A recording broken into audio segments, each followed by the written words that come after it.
अद्भुत रीतीनं आपण सर्वजण या ठिकाणामध्ये एकत्र आलेलो आहोत। एकत्र जमण्याचा उद्देश सगळ्यांसमोर स्पष्ट आहे, परंतु मगाशी सिस्टर बोलताना जितक्या भावुक त्या झाल्या होत्या आणि तेवढं भावुक होणं स्वाभाविक आहे। मृत्यूमध्ये आणि आमच्यामध्ये जसं काही 2 पायऱ्याचं अंतर, 2 वर्ष,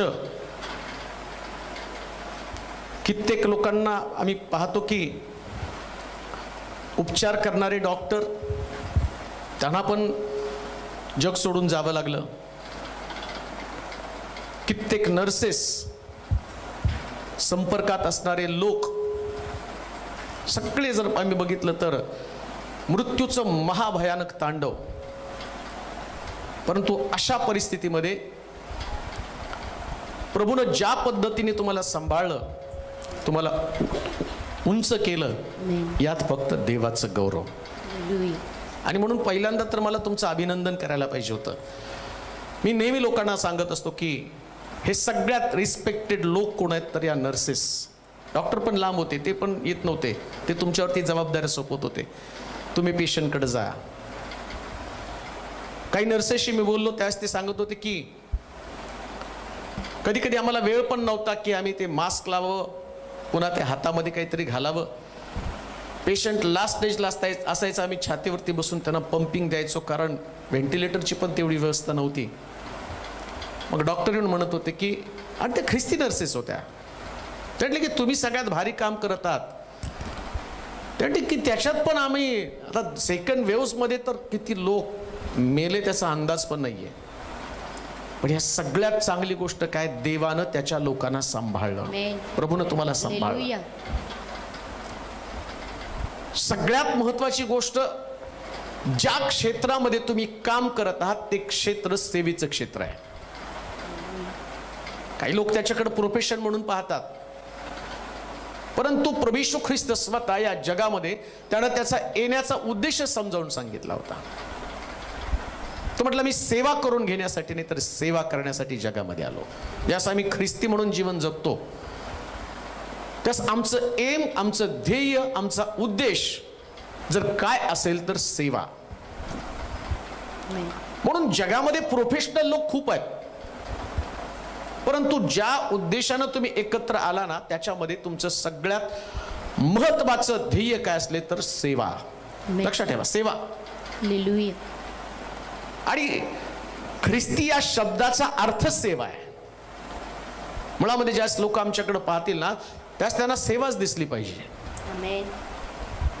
मग सेवेमध्ये ज्या गोष्टीची आवश्यकता आहे, येशू ख्रिस्ताने या पृथ्वी तलावरती अनेक प्रकारच्या गोष्टी शिष्यांना शिकवल्या, पुष्कळ गोष्टी शिकवल्या, परंतु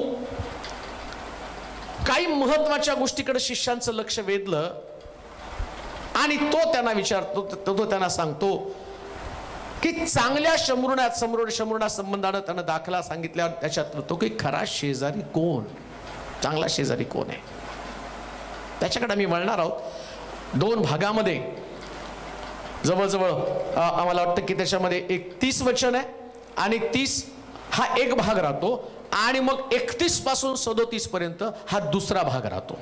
तर पहिल्या भागाकडे आपण जाणार आहोत, लुकाचं शुभवर्तमान 10वा अध्याय आणि त्याची 30 पासून 37 वचन, आणि टायटल तुमचं असेल मी चांगला शमरोणी।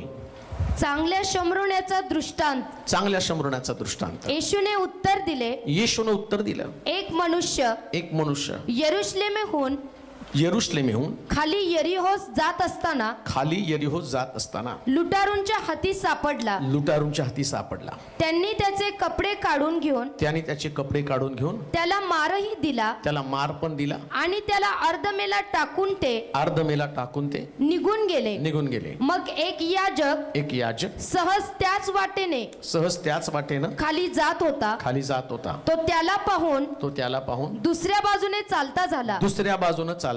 तसाच एक लेवीही त्या ठिकाणी आला आणि त्याला पाहून दुसऱ्या बाजूने चालता झाला। मग एक शमरोणी एक शंभरुणी त्या वाटेने चालला असता, त्या वाटेनं चालला असता, तो तेथे होता, तेथे आला आणि त्याला पाहून त्यास त्याचा कळवळा आला. त्याने जवळ जाऊन त्याच्या जखमास तेल व द्राक्षरस लावून त्या बांधल्या आणि त्याला आपल्या जनावरावर बसवून उतार शाळेत आणलं व त्याची काळजी घेतली. दुसऱ्या दिवशी त्याने 2 रुपये काढून उतार शाळेच्या रक्षकाला देऊन म्हटले, याची काळजी घ्या आणि यापेक्षा जे काही अधिक खर्चाल ते मी परत आल्यावर तुम्हाला देईल. तर लुटारांच्या हाती सापडलेल्या माणसाचा शेजारी या तिघांपैकी तुझ्या मते कोण झाला? तो म्हणाला, त्याच्यावर दया करणारा. तो येशूने त्याला म्हटले, जा आणि तूही तसेच कर.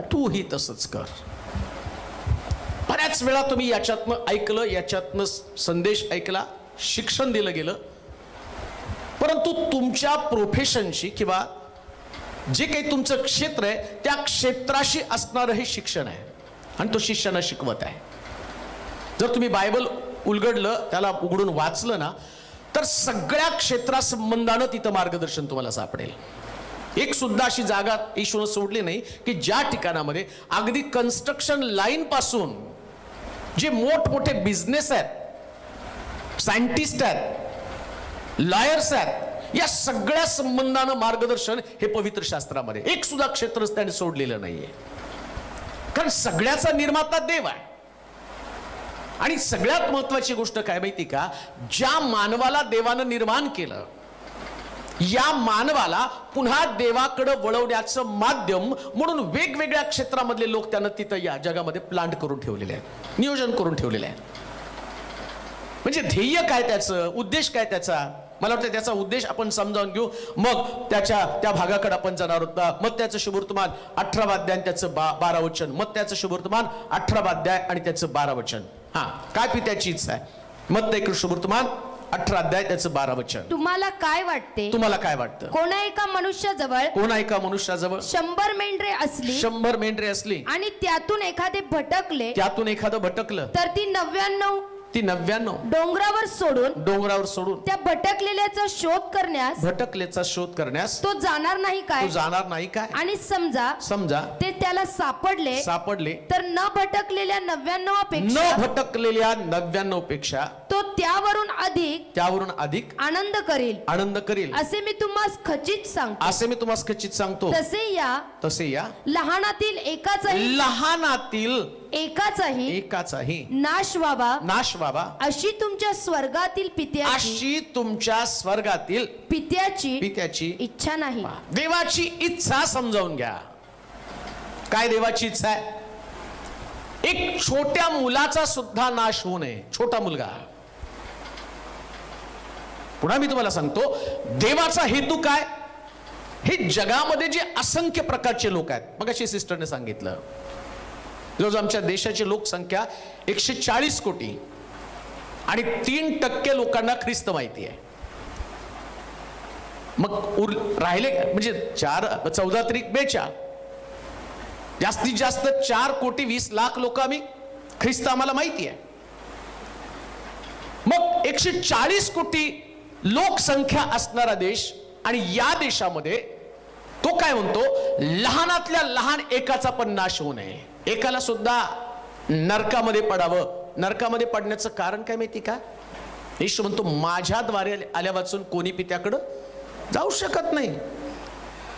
मग नेणार कोण? आता या लोकांना तर स्वर्गामध्ये न्यायचंय, मग त्याला चांगल्या शंभरुण्याची गरज आहे, चांगला शंभरुणी बनायला पाहिजे. मग शिष्याला तो सांगतो, आणि सांगताना 2 गोष्टीकडे तो फोकस करत आहे. 2 गोष्टी कोणत्या? एक लेवी, एक याजक. आणि काय घडलं? हा जो व्यक्ती ज्याला जखमा झाल्या, ते मी तुम्हाला कारण पुढे सांगणार आहे, कसं तुमच्याशी रिलेटेड आहे. देवापासून दूर असल्या कारणानं असं लिहिलंय त्या ठिकाणामध्ये की त्या मनुष्याला एक मनुष्य, 3 वचनामध्ये म्हटलं असा एक मनुष्य. त्या माणसाचं नाव नाही सांगितलं, कोण माणूस आहे, कुठं राहतो, पण एक गोष्ट सांगितली की तो त्यानं यरुशलेम सोडली. यरुशलेम सोडल्यामुळं त्याच्या शरीरावरती जखमा झाल्या. जो मनुष्य देवाचं घर, देवाचं सानिध्य, हे जे परमेश्वराचं वचन आहे, देवाचं मंदिर आहे, देवाचं सानिध्य सोडतो ना, त्याला जखमी व्हावंच लागणार आहे. हा जगामध्ये सगळ्या समस्येचं मूळ काय असेल तर मनुष्य देवापासून तुटलेला आहे. त्याला देवाची ओळख व्हायला पाहिजे. एदेन बागेमध्ये देवाची आज्ञा मोडली आणि तिथून मनुष्याच्या कष्टाला सुरुवात झाली. त्या कष्टाला अंत नाही. कष्ट कधी संपणार आहे असं लिहिलंय.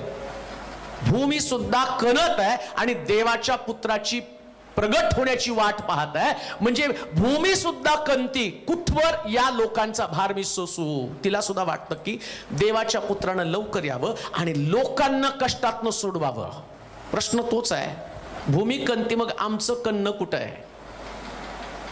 म्हणून पहिल्या भागात ज्यास तुम्ही जाता ना, तिथे एका मनुष्याचं वर्णन करण्यात आलेलं आहे. एक मनुष्य.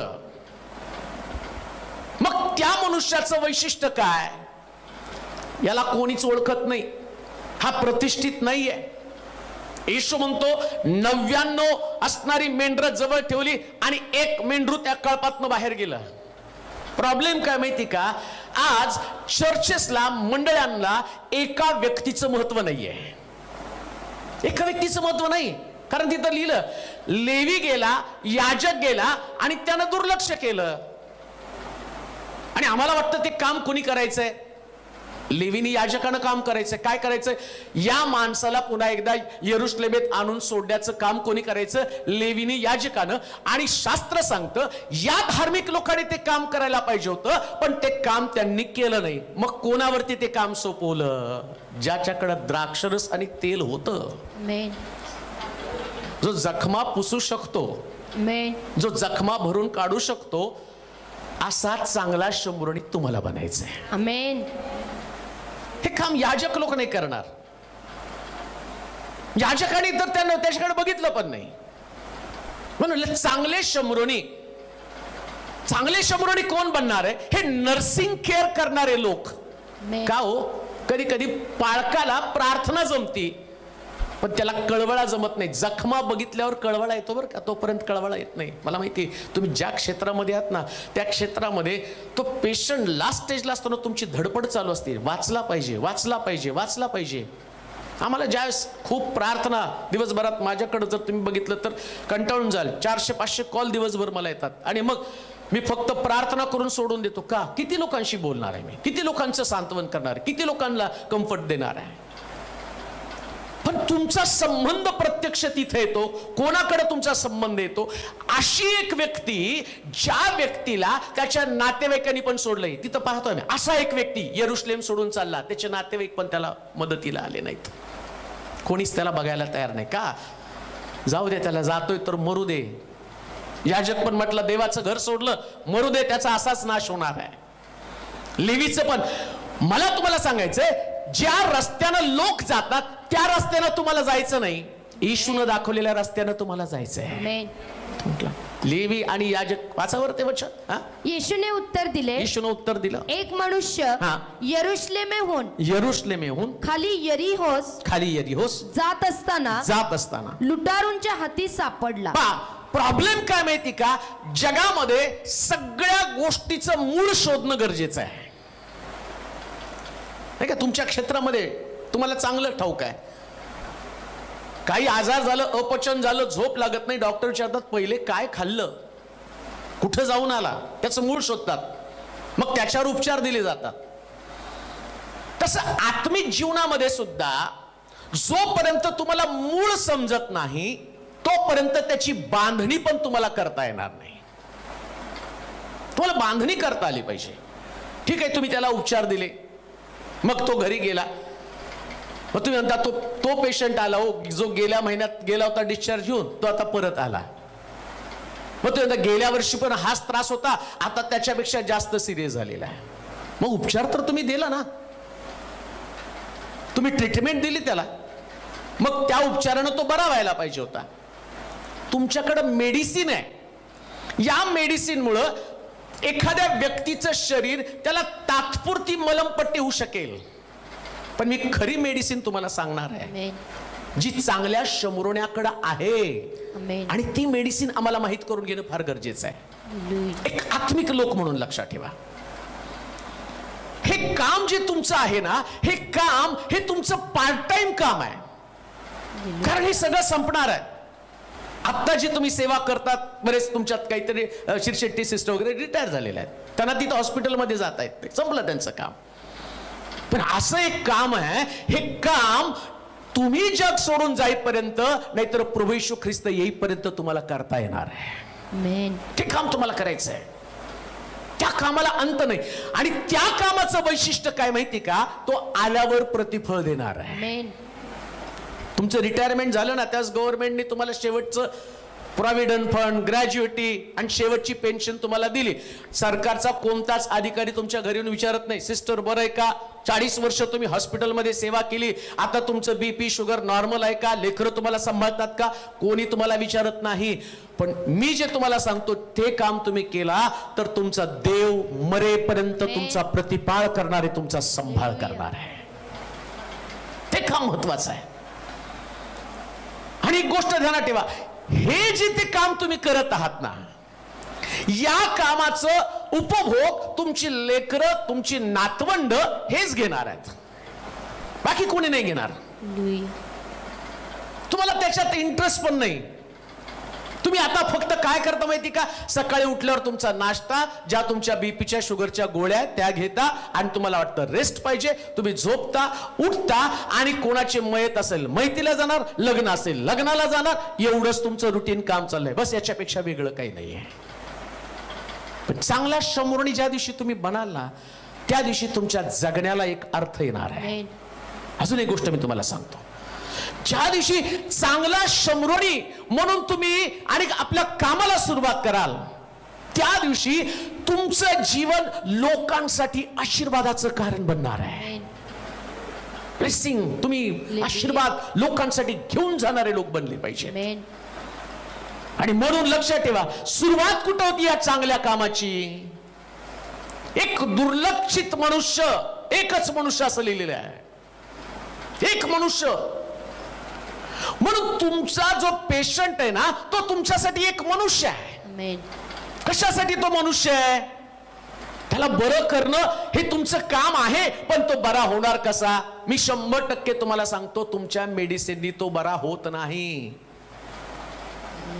मग एवढे पेशंट मेले नसते कोरोनामध्ये. शेवटी एवढं भयानक परिस्थिती झाली ना, मी कुणाला तरी विचारलं, त्यांनी म्हटलं, अरे एवढे पेशंट का मरतात. तुम्हाला म्हणून सांगतो, म्हटला, ज्याला कोरोना झालाय आणि मग त्याला ते मास्क लावलं तर बाकीचे वेटिंगला थांबलेले आहेत, हा मरतो ना, याचं मास्क परत दुसऱ्या पेशंटला लावलं जातं, ते कोरोनाचे जंतू परत त्याच्या जाऊन तो सिरियस होतो आणि तो मरतो. कोणी कोणाला वाचवू नाही शकत. सरकारला पण माहिती, पण कोण दखल कोण घेणार आहे, ते पेशंट वाट बघतो, मला ते ऑक्सिजन मिळाला पाहिजे. ऑक्सिजन मिळून तो मेला तर त्याचं काय, कोण त्याला विचारणार नाही. पण न मिळता जर तो मेला तर गव्हर्नमेंटला जा विचारणार. थोडक्यामध्ये मला तुम्हाला सांगायचंय, वाचवण्याची धडपड कोणाकडे करता येत नाही. पण मी स्वतः, मला आठवतं, मला लोक फोन करत होते, त्यांनी सांगितलं की, आणि जवळजवळ 90% त्याचं असणारं जे फुफ्फुस आहे ते खराब झालेलं आहे, बस हे प्रार्थना करा. आणि त्यांचा एवढा विश्वास होता, मी त्यांना धैर्य द्यायचो, काळजी करू नका. लाजरस कबरेमध्ये असताना येशूनं आज्ञा केली आणि त्याची बहीण म्हटली की तो आणि सडून गेलेला आहे, वास येत आहे. मी आशा देत होतो त्यांना, नाही देव त्याला बरं करेल. 90% त्याचं आणि फुफ्फुस निकामी झालेलं आहे. पण त्यांना मी आशा देत होतो देवाच्या वचनातनं सांगून, आणि ते कव्हर झाले, बरे झाले ते. आणि त्याच्या साक्षी मी स्क्रीनशॉट करून त्या स्टेटसवर, व्हॉट्सअपवर मी ठेवत होतो. का, कारण मला माहितीये जीवन देणारा देव आहे, जीवन देणारा देव आहे. त्याच्यामध्ये तुमचा भाग असला पाहिजे. आणि कसा भाग नोंदवणार आहात, हा एक मनुष्य जो आहे ना, जो तुमच्या संपर्कात, तिथं असं म्हटलं का, तिसऱ्या वचनामध्ये वाचा बरं, काय म्हटलं, एक मनुष्य यरूशलेम 37 तो म्हणाला, त्याच्यावर दया करणारा तो येशूने त्याला म्हटलं जा आणि तूही तसेच कर. काय कर? दया कर. ड्युटी कर नाही म्हटलं.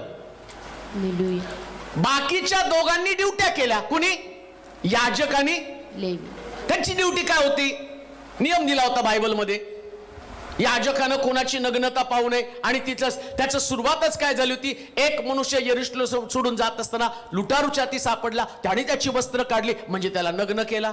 मग याजकाची ड्युटी काय? तो नग्न आहे त्याच्याकडे बघायचं नाही. मग त्यानं काय केलं? त्याला दुर्लक्षित लेवीने त्याने पाहिलं. याजक गेला, लेवीने पाहिलं. याजक बघत नाही तर मी तरी कशाला बघू? त्याने ड्युटी केली, तो निघून गेला. मग चांगला शमरोणी आला. आणि या शमरोण्याचं वैशिष्ट्य काय माहिती का? शमरोणी स्त्री याकोबाच्या विहिरीवरती प्रभू येशू ख्रिस्ताला काय म्हणते? तुम्ही यहुदी, मी शमरोणी. आणि यहुदी लोक शमरोण्याच्या हातातलं पाणी पण पित नाही. आणि मी तुम्हाला कसं काय पाणी द्यायचं? म्हणजे शमरोणी सगळ्यात टाकून दिलेला व्यक्ती, दुर्लक्षित व्यक्ती आहे. मग सात्विक लोक, धार्मिक लोक, नीतिमान लोक, या नीतिमान लोकांनी या मनुष्याची खबरदारी घेतली नाही. पण एका टाकाऊ माणसानं, ज्याला शमरोणी म्हटलेलं आहे, जो धिक्कारलेला आहे, जो अवेरलेला आहे, या शमरोणीने मात्र त्याला जाणवलं की अरे हा माणूसच आहे, याला पण जगण्याचा अधिकार आहे, यानं पण जगलं पाहिजे, याचा पण जगण्यावरती काहीतरी अधिकार आहे. या चांगल्या शमरोण्याच्या अंतःकरणामध्ये जो कळवळा, जी दया त्याच्यामध्ये निर्माण झाली. प्रश्न तोच आहे, तुमच्या अंतःकरणामध्ये किती दया निर्माण होत आहे? तुम्ही पेशंटची सेवा करताना लक्षात ठेवा, तुम्ही प्रोफेशन म्हणून करू नका, तर जे अंतःकरण ख्रिस्ताचं ते अंतःकरण तुमचं असलं पाहिजे. ख्रिस्ताचं अंतःकरण. आम्ही म्हणतो ना, विचारलं की तुम्ही कोण आहात? आमचा डोळ्याला किती? आम्ही ख्रिस्ती आहोत. दाखल्यावर तुमचं काय? ख्रिश्चन. ख्रिश्चन म्हणजे काय? ख्राइस्ट इन, ज्याच्यामध्ये ख्रिस्त आहे. इन म्हणजे आत. ख्राइस्ट इन, आतमध्ये ख्रिस्त आहे. मग ख्रिस्त तुमच्यामध्ये आहे. खिचडीमध्ये भाताची आम्ही खिचडी बनवतो, त्याच्यात हळद घालतो. वैशिष्ट्य काय त्याच्यामध्ये? फक्त हळद ना. आणि जर हळद टाकली तर पिवळा रंग येतोच ना. हळद तिचा गुणधर्म त्या भातामध्ये टाकते. मग ख्रिस्त तुमच्यामध्ये पडला तर ख्रिस्ताचा कळवळा तुमच्यात कसा येऊ शकत नाही? तो कळवळा आला पाहिजे ना आतमध्ये. कळवळ्याशिवाय कोणी सेवाच करू शकत नाही हो. जर तुमच्यामध्ये तो कळवळा नाही, या चांगल्या शमरोण्याचं वैशिष्ट्य काय? मला चांगल्या शमरोण्याकडे जाण्याच्या अगोदर एका व्यक्ती संबंधानं मला तुम्हाला सांगणं फार गरजेचं आहे. ते फार महत्वाचे बरं का. कोणतं? हा मनुष्य यरुशलेम सोडून जात होता. कोण मनुष्य आहे? त्याचं नाव नाही, त्याचं स्टेटस नाही, तो श्रीमंत आहे का, तो गरीब आहे का, तो धनवान आहे का, आणि तो कसला, कुठल्याच प्रकारचं वर्गवारी त्याच्याकडे नाही, आणि तो परदेशी आहे का, तो स्वदेशी आहे. फक्त लिहिलं एक मनुष्य यरुशलेम सोडून जात होता. सगळ्याचं मूळ तुम्हाला सांगतो, माणसाच्या जीवनामध्ये समस्या निर्माण होण्याचं कारण काय? संगती, फेलोशिप. जिथं आम्ही पाहतो परत यानं उचललं आणि उतार शाळेमध्ये त्याला आणून टाकलं. तो माझा दुसरा भाग आहे, पण पहिल्या भागाकडे मी जास्त तुम्हाला फोकस करणार आहे. दुसरा भाग आपण सेकंड याच्यामध्ये पाहणार आहोत, पण पहिल्या याच्याकडे लक्ष देऊया. आणि मग तिथं म्हटलं यानं यरुशलेम सोडलं. देवाच्या यरुशलेमे संबंधानं म्हटलं यरुशलेमे संदेश त्याच्या घात करणारी नगरी. कोंबडी जशी पिलाला पंखाखाली एकवटते, तसं कितीदा तरी तुला मी एकवटण्याचा प्रयत्न केला. म्हणजे यरुशलेम काय माहिती का? यरुशलेम म्हणजे देवाचं पहिलं प्रेम आहे. त्याला नेहमी वाटतं की यरुशलेमेमध्ये माझे लोक. आम्ही पाहतो येशू ख्रिस्त पुनरुत्थित झाल्यावर त्यानं जो पहिला आणि वाक्य काय बोलला माहिती का? यरुशलेम सोडून जाऊ नका. आणि इथं त्यांनी दाखला दिला, एक मनुष्य यरुशलेम सोडून जात होता. पण यानं या माणसाला यरुशलेम सोडली, आणि देवाची इच्छा होती की यरुशलेमेला कोणी सोडून जाऊ नये. कोणी सोडून जाऊ नये का? कारण यरुशलेमेमध्ये तो म्हटला जसा मी जातो ना तसाच परत येणार आहे. अजून एक गोष्ट मला सांगतो. मला तुमचं हे सगळं ऐकत असताना मी मुद्दामून बसलो ऐकायला. मला माहिती होतं की मी 11च्या पुढे मला बोलायचंय, पण मला पाहायचं होतं की काय एक्झॅक्ट तुमचं काम चाललेलं आहे, काय तुमचं ध्येय काय, तुमचा उद्देश काय, ते मला जाणून घ्यायचं होतं. आणि त्यामध्ये मग अशी सिस्टरने सांगितलं की आमचं थीम काय, आमचा उद्देश काय, आमच्यामध्ये पवित्र आत्मा पण असला पाहिजे. पवित्र आत्मा असल्याशिवाय तुम्ही काहीच करू शकत नाही. बरं का, काहीच नाही करू शकत. लाख तुमच्याकडं देवाचं वचन आहे, तुम्ही धार्मिक आहात, पण येशू ख्रिस्त या शिष्यांना तयार करताना त्याला माहितीये आता मी गेल्यावर या माझ्या शिष्यांनी माझ्यासारखं काम केलं पाहिजे. जोपर्यंत येशू होता ना तोपर्यंत पवित्र आत्म्याची गरज नव्हती. कान देऊ नाही का? येशू ख्रिस्तावर सुद्धा पवित्र आत्मा आला. तुम्ही मगाशी बोलताना ते सांगितलं, आम्ही कबूल करतो तो मानवाचा पुत्र होता, तो देवाचा पण पुत्र होता. मग तो जसा देवाचा पुत्र, मानवाचा पुत्र, देवाचा पुत्र, तसं तुम्ही पण देवाचे पुत्र आहात, मानवाचे पुत्र आहात. मग मानवाचा पुत्र म्हणून येशू ख्रिस्तावरती पवित्र आत्मा उतरून आला. मग त्यानं सेवेला सुरुवात केली. मी पुन्हा तुम्हाला सांगतो, तुम्ही काम करता ते काम सेवा आहे. नर्सिंग सेवा आहे, नर्सिंग केअर, त्याला सेवा असं म्हटलेलं आहे. मग याच्यामध्ये आता तुम्हाला जे स्पिरिच्युअल बाउंडिंग आहे, आत्मिक जे तुमचं असणारं एकमेकाशी बांधलं जाणं, हे बांधलं जाणं आणखीन एक चांगला सिस्टरने मुद्दा मांडला की एकांत समयामध्ये तुम्ही काय करतात आणि त्याची तुम्हाला गरज आहे. खरंच गरज आहे तुम्हाला.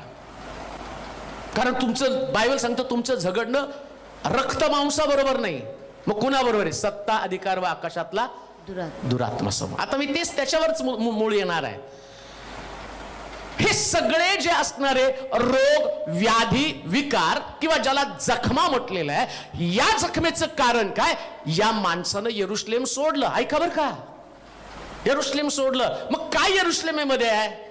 मी जातो आणि तुमच्यासाठी कैवारी आत्मा यरुशलेमेमध्ये. बरं का, यरुशलेम सोडून जाऊ नका, पवित्र आत्म्याची वाट पहा. मग हे सगळे 120 लोक माडीवरती एकत्र जमले.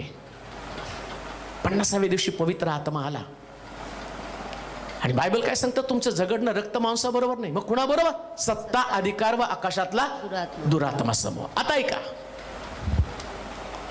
इकडं पवित्र आत्मा शिष्यांवरती आला आणि शिष्य पवित्र आत्म्यानं भरले.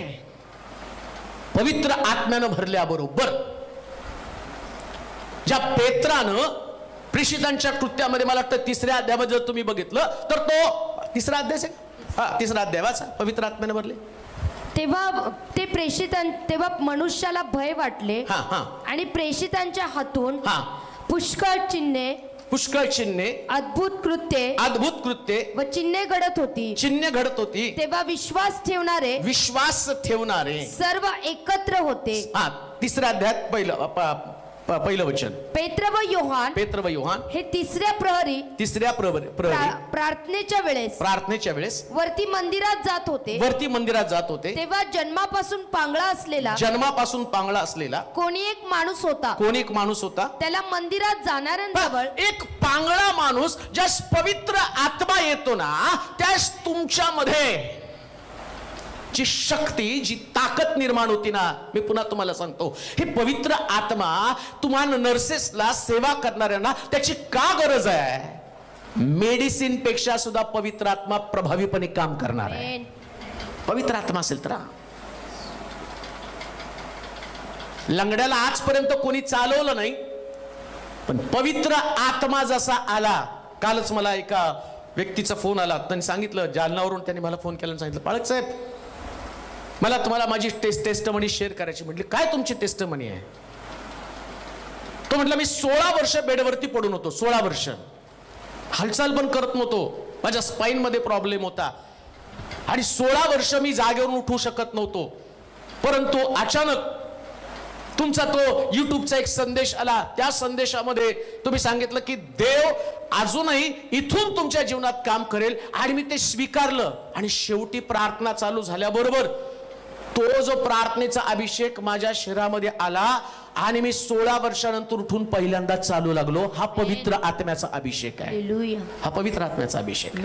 मला असं वाटलं मी कुठली तरी गोष्ट ऐकायला लागलो, कथा ऐकायला लागलो, आणि तो व्यक्ती, वयस्कर व्यक्ती, रडायला लागला. 16व्या वर्षी माझा बिछाना मी सोडला आणि आता मी चालू लागलेलो आहे. याच्यापेक्षा मोठं काम देव करत आहे, कारण पवित्र आत्म्याची आम्हा प्रत्येकाला गरज आहे. जगात सगळ्या रोगाचं मूळ जर तुम्ही बघितलं ना, तर त्याचं कारण आम्ही देवाची आज्ञा मोडली. मग येशूने परत आज्ञा दिली, एदेन बागेमध्ये त्याने घालवून टाकलं. आता एदेन बागेतलं सामर्थ्य परत यायला पाहिजे. एदेन बागेचं सगळ्या झाडाचं फळ खा, मधल्या झाडाचं फळ, एक आज्ञा दिली. मग 10 आज्ञा दिल्या. मी तुम्हाला ते 2 रुपयाचं सांगणार आहे रहस्य, त्याचं सिक्रेट तुम्हाला सांगणार आहे. तुम्ही जुना करार नवा करार ऐकत बसला, पण अजून त्याच्यामध्ये सिक्रेट आहे, ते पण रहस्य तुम्हाला जाता जाता सांगणार आहे. आपण दुसऱ्या भागामध्ये गेल्यावर ते तुम्हाला उलगडणार आहे. परंतु आज आम्ही पाहतो की या मनुष्यानं यरुशलेम सोडलं, तसं एदेन बागेमध्ये सुद्धा देवाची आज्ञा मोडली. एक आज्ञा दिली, देवानं परत 10 आज्ञा दिल्या. मग असंख्य आज्ञा द्यायला सुरुवात केली. त्याला कळलं कुठल्याच आज्ञा पाळत नाहीत. येशू मग आज्ञा कमी कमी करत करत आला आणि शेवटी काय म्हणतो माहिती का, आता एकच आज्ञा मी तुम्हाला देतो, सगळं बायबल त्याच्यामध्ये असेल. ती आज्ञा कोणती? जशी आपल्यावर तशी एकमेकावर प्रीती करा. तेवढी आज्ञा देऊन टाकली. शत्रूवर सुद्धा प्रेम कर, प्रेमाची आज्ञा देऊन टाकली. आता ती प्रेमाची आज्ञा कुणाला दिली माहिती का? चर्चमध्ये येणाऱ्या लोकांना. जे चर्चमध्ये येतात ना बिलीवर्स, जे स्वतःला बिलीवर्स म्हणतात. बिलीवर्स म्हणजे हालेलुया म्हणणारे बिलीवर्स नाहीत बरं का. आता आमच्याकडे काय झालं, हालेलुया प्रेज द लॉर्ड म्हणले काय म्हणतो बिलीवर्स. बिलीवर्स ते नाही, जी देवाची आज्ञा पाळतात ते बिलीवर्स, त्याच्या वचनावर विश्वास ठेवतात ते बिलीवर्स. मग हे बिलीवर्स, मग आता काय झालं, या चर्च मध्ये येणाऱ्या लोकांना त्याने हे शिकवलं. मग आता यांची स्पिरिच्युअलिटी उंच व्हायला पाहिजे, उंच व्हायला पाहिजे, वाढायला पाहिजे. मग वाढायला पाहिजे तर त्यानं अजून एक आज्ञा दिली. कोणती आज्ञा? यरुशलेम सोडून जाऊ नका, तर मी पिता पाठवत असलेला आणि जो कैवारी आत्मा त्याची तुम्ही वाट पहा. ती शेवटची आज्ञा. आणि त्या आज्ञेनं हे सगळे 120 लोक, 120 नव्हते ते 500 होते. कारण असं लिहिले 500 लोकांना त्यांनी दर्शन दिलं. किती लोकांना? 500 लोक माडीवरती एकत्र जमले. मग 500 राहिले नाही, 380 निघून गेले. कोण थांबणार आहे एवढे दिवस पवित्र आत्म्याची वाट बघत? 10 दिवस शक्य आहे का? पॉसिबल आहे का? रात्रंदिवस नुसतं अन्य भाषा बोलायची, पवित्र आत्म्याची वाट बघायची, हे 10 दिवस त्यांच्यासाठी फार कठीण गेले. मग आम्ही पाहतो हे जे असणारे 120 लोक राहिले आणि त्यांच्यावरती पवित्र आत्मा आला. आणि पवित्र आत्मा आल्याबरोबर आम्ही पाहतो यातला एक व्यक्ती जो आहे तो, आणि पेत्र, याकोब, योहान, याच्यातला पेत्रामध्ये डेरिंग आली आणि त्यानं सुंदर नामे दरवाजाच्या लंगड्या भिकाऱ्याला त्यानं आज्ञा केली आणि लंगडा भिकारी उड्या मारत मंदिरात गेला.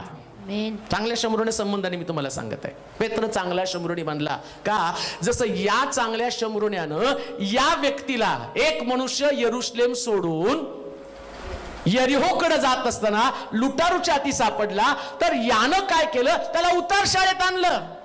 तसं इकडं सुद्धा पेत्र पवित्र आत्म्यानं भरल्याबरोबर त्यानं पहिलं काम काय केलं माहिती का? लंगडा भिकारी जो मंदिराच्या बाहेर होता तो मंदिरात आला. नर्सेस लोकांनो, तुमचं काम काय चांगला शंभरणी म्हणून त्याला नुसतं उपचार करून घरी जाऊ देऊ नका. त्याला देवाच्या मंदिराचा पत्ता द्या. कशासाठी? कारण तिथं त्याची काळजी घेतली जाणार आहे, आत्मिक जीवनाची.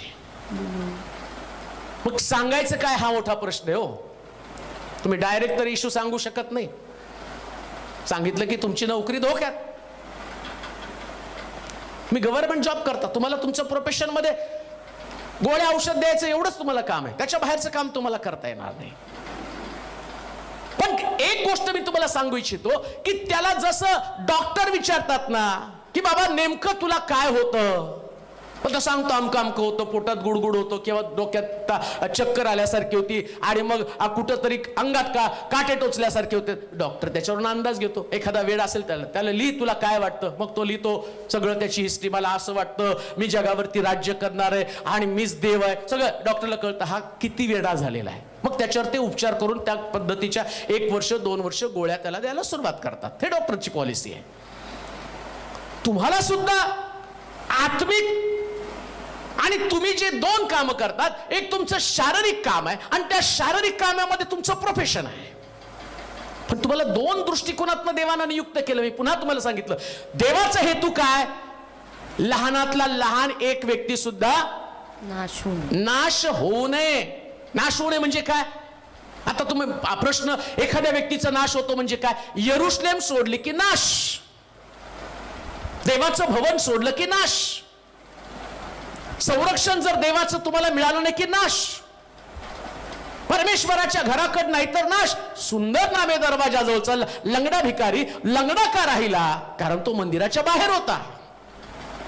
येशू ख्रिस्त सभास्थानामध्ये गेला आणि तिथं पाहिलं कुबडी स्त्री आहे, तर त्या कुबड्या स्त्रीला तो म्हटला आपल्या विकारापासून मोकळं हो, आणि ती आपल्या विकारापासून मोकळी झाली. पण विकार येण्याचं कारण तर माहित पाहिजे ना. डॉक्टर सांगतात अमकं अमकं खाल्लं म्हणून ते झालेलं आहे, ते म्हणतात आणि वातावरणाचा परिणाम तुमच्यावरती झाला. पण बायबल मधलं कारण मी तुम्हाला सांगणार आहोत. अनुवादाच्या पुस्तकाकडे आपण जाणार आहोत. अनुवादाचं पुस्तक त्याचा 28वा अध्याय आणि त्याची 15 पासून काही वचनं. अनुवादाचं पुस्तक 28वा अध्याय आणि त्याची 15 पासून काही वचनं आपण वाचूया. उलट पक्षी तू आपला देव परमेश्वर याची वाणी ऐकली नाही आणि त्याच्या ज्या सर्व आज्ञा व विधी पाळायला मी आज तुला सांगत आहे त्या तू काळजीपूर्वक पाळल्या नाही तर पुढील सर्व शाप तुझ्या मागे येऊन तुला गाठतील. सगळे शाप तुझ्या मागे येऊन तुला गाठतील. नगरात तू शापित होशील व शेतीवाडीत तू शापित होशील. तुझी टोपली व तुझी परात शापित होईल. तुझ्या पोटचे फळ तुझ्या भूमीचा उपज तुझी गुरेढोर व शेरडे मेंढरे यांचे वस्स शापित होतील. तू आत येशील तेव्हा शापित होशील व बाहेर जाशील तेव्हा शापित होशील. तू परमेश्वराचा त्याग करून दुष्कर्म केल्यामुळे. सगळ्यात मोठं दुष्कर्म कोणतं? परमेश्वराचा त्याग. म्हणजे जगातल्या सगळ्यात प्रश्नाचं उत्तर काय असेल, रोगाचं व्याधीचं उत्तर काय असेल, तर परमेश्वराचा त्याग. एक व्यक्तीला देव माहित नसणं, देवाचा मार्ग माहित नसणं, ही गोष्ट सगळ्यात जीवनामध्ये भयानक गोष्ट आहे. आणि त्याचा परिणाम काय सांगितलं माहिती का? ज्या देवाचा त्याग आम्ही करतो ना, त्यास देव आमच्या लेकरांना शापित करतो. म्हणून येशू म्हटलं नाही का, लहानातल्या हेतू काय होता त्याचा? एका सुद्धा लहान व्यक्तीचा नाश. मग हॉस्पिटलमध्ये लेकरं येतात, कारण काय? त्याग केलाय हो कोणीतरी देवाचा. त्यांच्या घराण्यामध्ये त्यांच्या देवाची ओळख त्यांना पटलेली. आम्हाला प्रश्न पडतो, देव एवढा कठोर कसं काय त्या लेकराला घेऊन बसाय का जागी? का तिथं ते अशा प्रकारची समस्या निर्माण झालेली आहे? का हा प्रश्न निर्माण झालेला आहे? आत्मिक जीवनाच्या बाबतीमध्ये तुम्हाला त्याची जाणीव व्हायला पाहिजे. लोकांना तुम्ही मेडिसिन देता, सगळं देता, पण मुख्य कारण समजावून घ्यायला पाहिजे ना. मुख्य कारण काय आहे? बायबल सांगतं परमेश्वराचा त्याग करणं. काय लिहिलंय? परमेश्वराचा त्याग करून दुष्कर्म केल्यामुळे ज्या ज्या कामात हात घालशील त्यात परमेश्वर तुला शाप देईल. तुला गोंधळात पाडील आणि तुला शासन करील. ते इतके की आता तिथं दिलंय त्याने किती शासन आहे. तुझा नायनाट होऊन तू लवकरच नाहीसा होशील. जो देश वतन करून घ्यावयाला तू जात आहेस तेथे तू नष्ट होईपर्यंत तुला मरी तुला सोडणार नाही असे परमेश्वर. मरी म्हणजे कोरोना. आता कळलंय मरीची ताकद काय आहे. लोकांना एवढे दिवस मरी पटकी काय वाटलं नाही, पण आता लोकाला देव दाखवत आहे तुम्ही देवाचा त्याग केल्यामुळं तुमच्याकडे कोरोना आहे. एका पेशंटला तर सांगून बघा ना, प्रार्थना कर. एकदा तर सांगून बघा, देवावर विश्वास ठेव. मला या कोरोना काळामध्ये कितीतरी विधर्मी लोकांनी ख्रिस्तावरती विश्वास ठेवला. मला कॉल करत होते, अहो अमक्याने सांगितलं तुम्ही प्रार्थना केल्यावर करोना बरा होतो, देव बरा करतो. पाठवलं त्यालाच माहितीये त्याला कसं घालवायचं. बाकी जगात चायनाने बघा आज परत लॉकडाऊन झालं. तिथं 4,500 पेशंट तिथं सापडले. आमच्याकडे 350. महाराष्ट्रामध्ये चायनामध्ये 4,500 पेशंट सापडले. कारण तिथं कम्युनिस्ट आहे, ते लोक देवाला शरण जात नाही. इथं तरी आम्ही प्रार्थना करतो. आमच्या शहरात अजून एक चर्च चालू आहे, मंडळ्या चालू आहेत. का? कारण जिथं देव अडवायचं तिथं अडवतो. लोकांना सुटकेची गरज आहे आणि सुटका मिळणार कशी? पुन्हा लोक देवाकडे वळायला पाहिजेत. देवाचा त्याग केला, देवाला शरण जाणं गरजेचं आहे. मग रोगाचं मूळ काय आहे? काय एखाद्या व्यक्तीमध्ये रोग येतो, घराण्यामध्ये, लेकरांमध्ये, कुटुंबातल्या लोकांमध्ये आणि सदस्यांमध्ये, तुमच्या जवळ आलेला पेशंट, त्याला तुम्हाला रोगाचं मूळ सांगता आलं पाहिजे. काय रोगाचं मूळ आहे? चांगल्या शमरोण्याचं वैशिष्ट्य आहे. हा चांगला शमरोणी त्यानं अनुवादाच्या पुस्तकात, लक्षात ठेवा, हे देवाचं वचन जे आहे ना, हे आम्हाला जाग करणारं वचन आहे. हे जाग करतं तुम्हाला वचन. म्हणून म्हटलं याच्यामध्ये जी गोष्ट सांगितली ना, याच्या जगातल्या प्रत्येक प्रश्नाचं उत्तर त्याच्यामध्ये आहे 100%. मग तो म्हटलं मी तुझ्यावर कुठला रोग पाठवेल? मरी पाठवेल. पुढे असे परमेश्वर करील. क्षयरोग. काय हो? क्षयरोग. कशाने क्षयरोग आला? कशाने आला? परमेश्वराचा त्याग. एकच कारण आहे, परमेश्वराचा त्याग. मग उपचार करता करता त्याला एक सांगा ना, गोळी देताना, येशूचा स्वीकार कर, प्रभू तुला बरं करेल. चांगल्या शमरण्याचं वैशिष्ट्य आहे. चांगला शमरणी काय करतो ते तुम्हाला करता आलं पाहिजे. म्हणून म्हटलं आत्मिक जीवन आम्ही जगत आहोत ना, तर आत्मिक जीवनामध्ये देवाच्या वचनामध्ये पण आम्हाला जावं लागणार आहे. देवाचं वचन माहित करून घ्यायला पाहिजे. अनुवादाच्या पुस्तकात 28 अध्यायामध्ये काय म्हटलं? तू जर देवाचा त्याग करण्याचं अघोरी कर्म केलं असेल, उपचार कोणत्याही गोष्टी तुमच्या जो तुम्ही उपचार करत आहात त्या उपचारानं कोणी बरा होणार नाही, पण 100% तो देवाकडे वळाला तर बरा होईल. 100%. देवच सगळे रोग व्याधी विकार जगामध्ये पाठवतो. किती पण शोध लावा तुम्ही, किती पण मेडिसिन तयार करा, आणि वैशिष्ट्य काय माहिती का तुम्हाला? कुठली मेडिसिन घेतली ना ते म्हणतात त्याचे साईड इफेक्ट आहेत, पण प्रार्थनेचे कुठले साईड इफेक्ट नाहीत. नाही का? लाजरस कबरेतनं बाहेर आला, तो जसाच्या तसा, जसा आत गेला तसाच बाहेर आला. हालेलुया. येशू पण कबरेतनं तसाच बाहेर आला. त्याच डोळ्याने त्याला पाहिलं. तिरडीवरचा मुलगा जिवंत झाला. येशू ख्रिस्त तिथे गेला आणि नाईन गावामध्ये प्रवेश केल्याबरोबर एक विधवा रडत होती. का तर तिचा मुलगा मरून गेलेला होता. येशू तिथे गेला आणि त्या मुलाला स्पर्श केला. मुलगा उठून बसला. शुनेम या ठिकाणच्या थोर स्त्रीच्या घरामध्ये तो मुलगा मरून पडला. कालिशाकडे जाती, ती म्हणती स्वामी कशाला, मी तुम्हाला मुलगा मागितला होता का? तुम्ही दिला, पण तो मरून गेलेला आहे.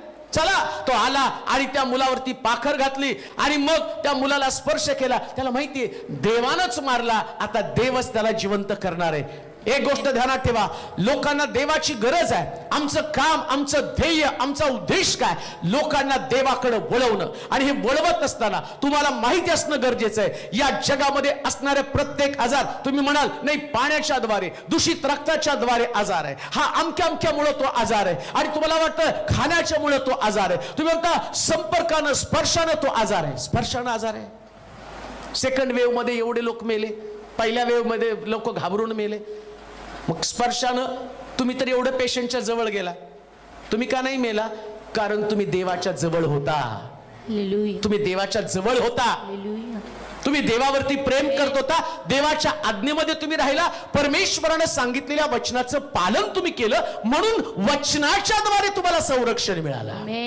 त्या मेडिसिन नाही मिळालं, उपचारानं कोणी बरे झाले नाही, पण प्रभूनं तुमचं संरक्षण केलं. म्हणून आल्या आल्या मला ते आवडलं. तुम्ही सगळे जण आहात, सुरक्षित जिवंत आहात. जेवढे तुम्ही अगोदर तुमच्या फेडरेशनला एकत्र जमला त्याच्यामध्ये तुम्ही सगळे आहात. याचं कारण तुम्हाला कळालं, हे तुमच्यातली इम्युनिटी पॉवर नाही, तर तुमच्यामध्ये देवाच्या वचनाची ताकद आहे. या वचनानं तुम्ही सुरक्षित राहिलेला आहात. आणि हे वचनच तुम्हाला इन्स्पायर करणार आहे. हे देवाचं बायबल सांगतं, त्याचं वचन हाडाला सत्व आहे, मजबूत करतं तुमची हाड. ही इम्युनिटी पॉवर देवाच्या वचनामध्ये आहे. देवाचा त्याग केला. आता एक गोष्ट तुमच्या लक्षात आली, आम्हाला जर सगळ्या रोगापासून मुक्त व्हायचं तर आम्हाला देवालाच बिलगून राहावं लागणार आहे. लोक आधी आजार घेतात, मग सांगतात मार्ग सांगा. तुम्हाला जाताना पेशंटला सांगायचं ह्या गोळ्या टाइम टू टाइम घे. हा नवा करार पण घरी गेल्यावर वाच जरा. हा तुझ्या गोळ्या त्या तुझ्या शरीराला ठीकठाक ठेवतील, पण येशूचं वचन तुला कायमस्वरूपी बरं करेल. कायमस्वरूपी. लक्षात ठेवा, हे जे आहे ना, हे आत्मिक जीवन मी तुम्हाला सांगत आहे. मला तुमच्या प्रोफेशनशी नाही घेणं देणं, पण ज्या उद्देशानं तो म्हणतो लहानातल्या लहान व्यक्तीचा सुद्धा नाश होऊ नये, हे देवाचं मिशन आहे, विजन आहे. काय मिशन आहे? लहान व्यक्ती सुद्धा ती नाशाकडे जाऊ नये. एक बेबी जन्माला येतं ना, तर लहान म्हणजे कोण? बेबी, नुकतंच बेबी जन्माला आलंय, तो म्हणतो त्याचा पण नाश होऊ नये. मग त्या आईला पण सांग, तुझ्या बाळाला प्रोटेक्शन ते इन्क्युबेटर मध्ये ठेवलं जातं. बरेच लोकांचं अहो माझं बाळ 15 दिवस झालं आणि त्याला कावळे डॉक्टर म्हणले त्याच्यात ठेवायला पाहिजे, त्याला सांगा त्याच्यात तर राहील. माझा मोशे, ज्या पवित्र शास्त्रात सांगितलं तो मरणार होता, परंतु त्या मोशेच्या आईनं पेठारा केला, पाण्यामध्ये सोडला, तर त्याला मरू दिलं नाही, उलट तो फाऱ्याच्या राजवाड्यामध्ये गेला आणि देवानं त्याचं संरक्षण केलं. हे चांगल्या शमरुण्याचं लक्षण आहे प्रियांनो. काय केलं पाहिजे? आजारपणाचं कारण काय? कुठला आजार आहे? वाच पुढे अजून. क्षयरोग, ताप, दाह. ताप सुद्धा कशामुळे? परमेश्वराचा त्याग. कशामुळे ताप पण आला? परमेश्वराचा त्याग. हो, व्हायरल इन्फेक्शन नाही. तुम्ही व्हायरल इन्फेक्शन, वातावरणातला बदल. व्हायरल इन्फेक्शन म्हणजे काय? वातावरणात बदल झाला.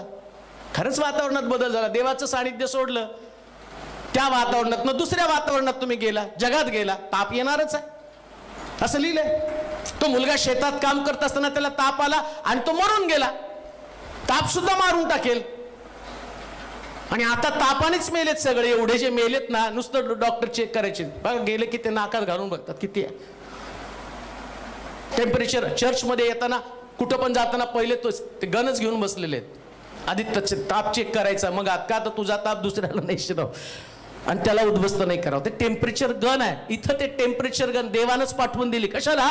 माझं सानिध्य सोडलं की मी तुमच्या मागे ताप पाठवतो, असा ताप जो तुम्हाला मृत्यूकडे घेऊन जाईल. प्रत्येक विकाराचं, व्याधीचं कारण जर काय असेल तर बायबल सांगतं फक्त परमेश्वराचा त्याग करणं. मग चांगल्या शमरण्याचं काम काय?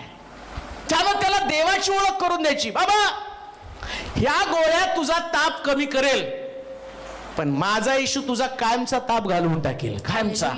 कारण का? बायबल म्हणून हे नोट करून ठेवा. कुणाला जर तुम्हाला दाखवायचं ना, हे नोट करून ठेवा. काय कारण? काय कोणतं कारण आहे? कुठल्या कारणामुळे हे घडलेलं आहे? पुढे वाचा बरं अजून. दाह, जळजळ. पहा, ऍसिडिटी पण सांगितलं बायबल मध्ये. कशामुळे ऍसिडिटी झाली? परमेश्वराचं त्याग नाही. मग तूर खाल्ल्यामुळे झाली. तूर नाही हो, आम्ही सांगतो हे खाऊ नका. आणि बघा, जलोसिल प्या, गोळ्या चागळ्या, ऍसिडिटी जात नाही. पण मी म्हणतो देवाच्या मंदिरात जा, सगळंच निघून जाईल. हे बायबल मधलं प्रोव्हिजन आहे. बस देवाच्या वचनाकडे, देवाच्या सानिध्यात, देवाच्या घराकडे तुम्ही जाल आणि तिथून परमेश्वर. लक्षात ठेवा, देवानं सगळं शरीर बनवलं ना, हे शरीर बनवत असताना वातावरण देवाचंच होतं ना. म्हणजे देव आता एक बनवतो ना, तो कारागीर बनवताना अगदी बारीक सारीक बघत असतो कसं होणार आहे. आता ती गोष्ट बनवताना त्याच्यात जर काय बिघाड झाला तर कारागीरकडे प्रोव्हिजन असते. तो म्हणतो त्याच्यातला फॉल्ट फक्त, जसं वायरिंग केली नाही तर दुसरा वायरमॅन आला तर त्याला सापडत नाही तर काय नेमकं कुठली वायर कुठे आहे. मग तो म्हणतो तुमचा वायरमॅन कुठे आहे, त्याचा नकाशा दाखवा. मग तो जो मुख्य वायरमॅन आहे त्यालाच माहिती आहे ना. मग बाकीचे साईडचे वायरमॅन येऊन खाटखूट करून खर्च वाढवतात आणि मग परत म्हणतात नाही जमतो, फॉल्ट सापडायला तयार नाही. पण मुख्य वायरमॅनला गेला तो झटक्यात ओळखतो फॉल्ट इथे आहे. तसा देव आमचा मुख्य वायरमॅन आहे. शरीरामध्ये असणाऱ्या प्रत्येक गोष्टीमधला दोष फक्त तोच काढू शकतो. का? कारण दोष निर्माण झाल्यावर काय करायचं, त्या वातावरणाची म्हणजे देवाच्या जवळ जर तुम्ही राहिला ना तर या गोष्टी तुमच्याकडे येणार नाही. म्हणून म्हटलं धार्मिकाच्या तंबूजवळ कोणता व्याधी फिरकतच नाही ना. म्हणजे व्याधी पाठवतो कोण? देवच व्याधी पाठवतो. आणि तुम्ही बघा, जितका मी देवापासून लांब जाऊ ना तितके जास्त रोग आमच्यामध्ये येतात. मग तुम्ही म्हणाल काय हो, आम्ही तर प्रार्थना करतो, आम्ही चर्चला जातो, मग आमच्यात कसं काय रोग व्याधी आहे? अहो, तुम्ही चर्चला जाता, प्रार्थना करता, सगळं करता, बरोबर आहे, म्हणून तर तुम्ही जिवंत आहात ना. तुम्ही खाली वाचाल तर ते पहा, तुमच्या खाण्यापिण्यावर पण दिले. वाचा बरं खाली, जरा थोडंसं वाचलं तर बरं होईल. जळजळ, अवर्षण, तांबेरा म्हणजे बुरशी. हा बुरशी. बुरशी. हा पुढे यांच्या योगे. बुरशी म्हणजे कळलं का तुम्हाला? मध्ये आलं ते काय? म्युकरमायकोसिस. हा मराठी इंग्लिश नाही समजत, मराठीतलं नाही समजत, इंग्लिश समजतं. काय म्युकरमायकोसिस. हा ते झालं सगळ्याला बुरशी. इथं लोक म्हणले नाही ते जास्त टोचलं ना, प्रमाण जास्त दिलं म्हणून बुरशी. प्रमाण नाही रे, देव सोडल्यामुळे ही बुरशी झाली. असलं बायबल स्पष्टच. याच्यात तुम्हाला कुठंच काय सापडणार नाही. जर तुम्ही स्वतःचं संरक्षण करायचं ना, मग तुम्हाला देवाकडे जावं लागणार आहे. बुरशी असेल, पुढे काय म्हटलंय? यांच्या योगे. यांच्या योगे परमेश्वर तुला मारील. कोण मारील? परमेश्वर. मेले का नाही बुरशीनी? मेले का नाही बुरशीनी? केलं का नाही देवाने सिद्ध मी मारू शकतो म्हणून? कोण वाचू शकला डॉक्टर तुम्हाला? कोणी नाही वाचू शकला. कान देऊ नाही का? पण या सगळ्यात देवानं तुम्हाला सुरक्षित ठेवलंय. कशासाठी माहिती का? तुम्ही लोकांसाठी चांगले शंभरुणी बनावेत. तुम्हाला ही गोष्ट तुम्हाला परमेश्वर समजावून सांगत आहे की तुम्ही चांगले शंभरुणी कशासाठी? तर तुम्ही लोकांना सांगितलं पाहिजे या बुरशीचं कारण परमेश्वराचा त्याग आहे. पुढे वाचा अजून. हा आणि तू नाश पावेपर्यंत ही तुझा पिच्छा पुरवते. ही तुझी पिच्छा पुरवेल. तुझ्या डोक्यावरचे आकाश पितळेसारखे. हा व तुझ्या पायाखालची जमीन लोखंडासारखी होईल. म्हणजे तुमच्या सोलापूरमध्ये मी सगळ्यात जास्त उष्णता पाठवेल.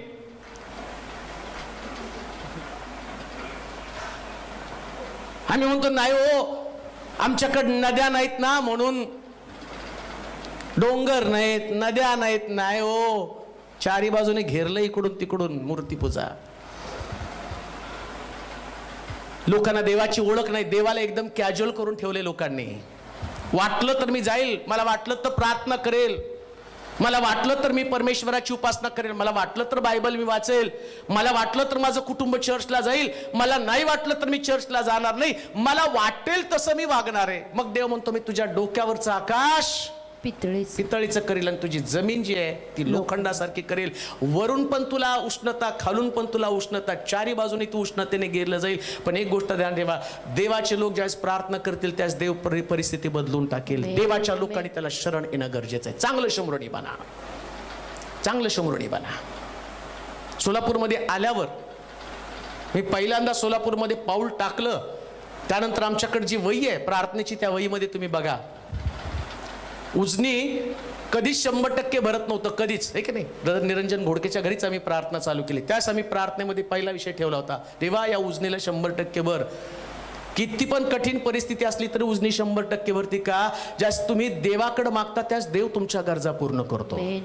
या सोलापुरातल्या रस्त्यांपासून युनिव्हर्सिटीपर्यंत स्वतंत्र युनिव्हर्सिटी मिळावी ही सुद्धा आमची प्रार्थना होती. ती पण प्रार्थना देवाने ऐकली.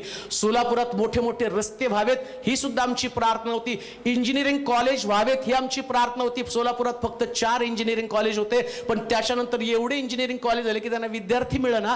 देव सगळ्या प्रार्थना ऐकतो. सांगण्याचं तात्पर्य की आम्ही फक्त प्रभूला शरण गेलं पाहिजे.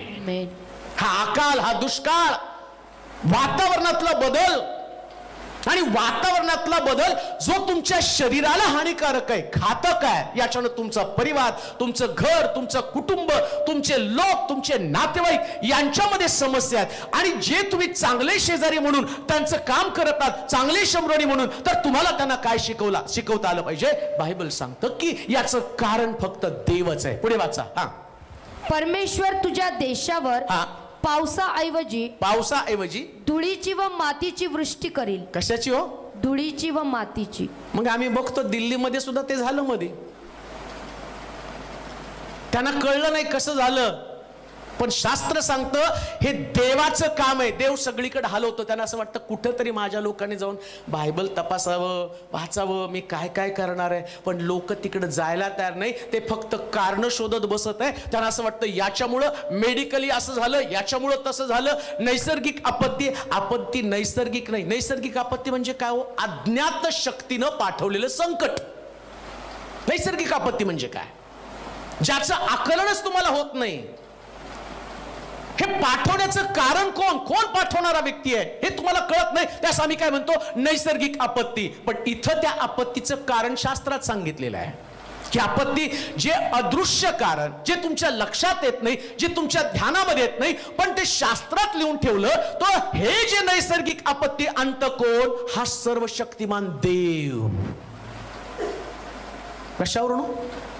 मोशे पर्वतावर बोलत असताना असं लिहिलं, लोक घाबरून आपल्या तंबूजवळ थांबले. का? कारण विजांचा कडकडाट चालू होता, पर्वत थरथर कापत होते. आणि असं म्हटलं, धूर आणि उठलेला होता, आग दिसत होती. परमेश्वर ज्या आणि येतो ना, बोलायला सुरुवात करतो, त्या धूर दिसतो, आग दिसती, आणि आम्ही पाहतो की पर्वत थरथर कापतात. हे देवाचं बोलणं आहे. आता पण देव बोलत आहे, आणि म्हणून या सगळ्या नैसर्गिक आपत्ती येत आहेत. याचं कारण काय? चांगला शमुरणी म्हणून तुम्हाला समजलं पाहिजे, त्याचं आगमन आता जवळ झालेलं आहे. आणि तो येत असताना अशाच पद्धतीचं त्याचं वर्तन असणार आहे. मोशेशी देव बोलताना ज्या पद्धतीच्या घडामोडी घडत होता प्रियांनो, त्याच पद्धतीच्या घडामोडी जगामध्ये घडत राहणार आहे. परंतु हे घडत असताना आम्हाला लोकांचा कळवळा आला पाहिजे. शास्त्र सांगतं, येशू म्हणतो, लहानातल्या लहानाचा एकाचा सुद्धा नाश होऊ नये, तर हे सगळे जण तारले जावे, उद्धार पावावे, देवाकडे पुन्हा वळावे. मग वळवणार कोण? कोण त्यांना देवाकडे आणणार आहे? शास्त्र सांगतं, लेवी गेला, याजक गेला, त्यांनी दुर्लक्ष केलं. कान देऊ नये का?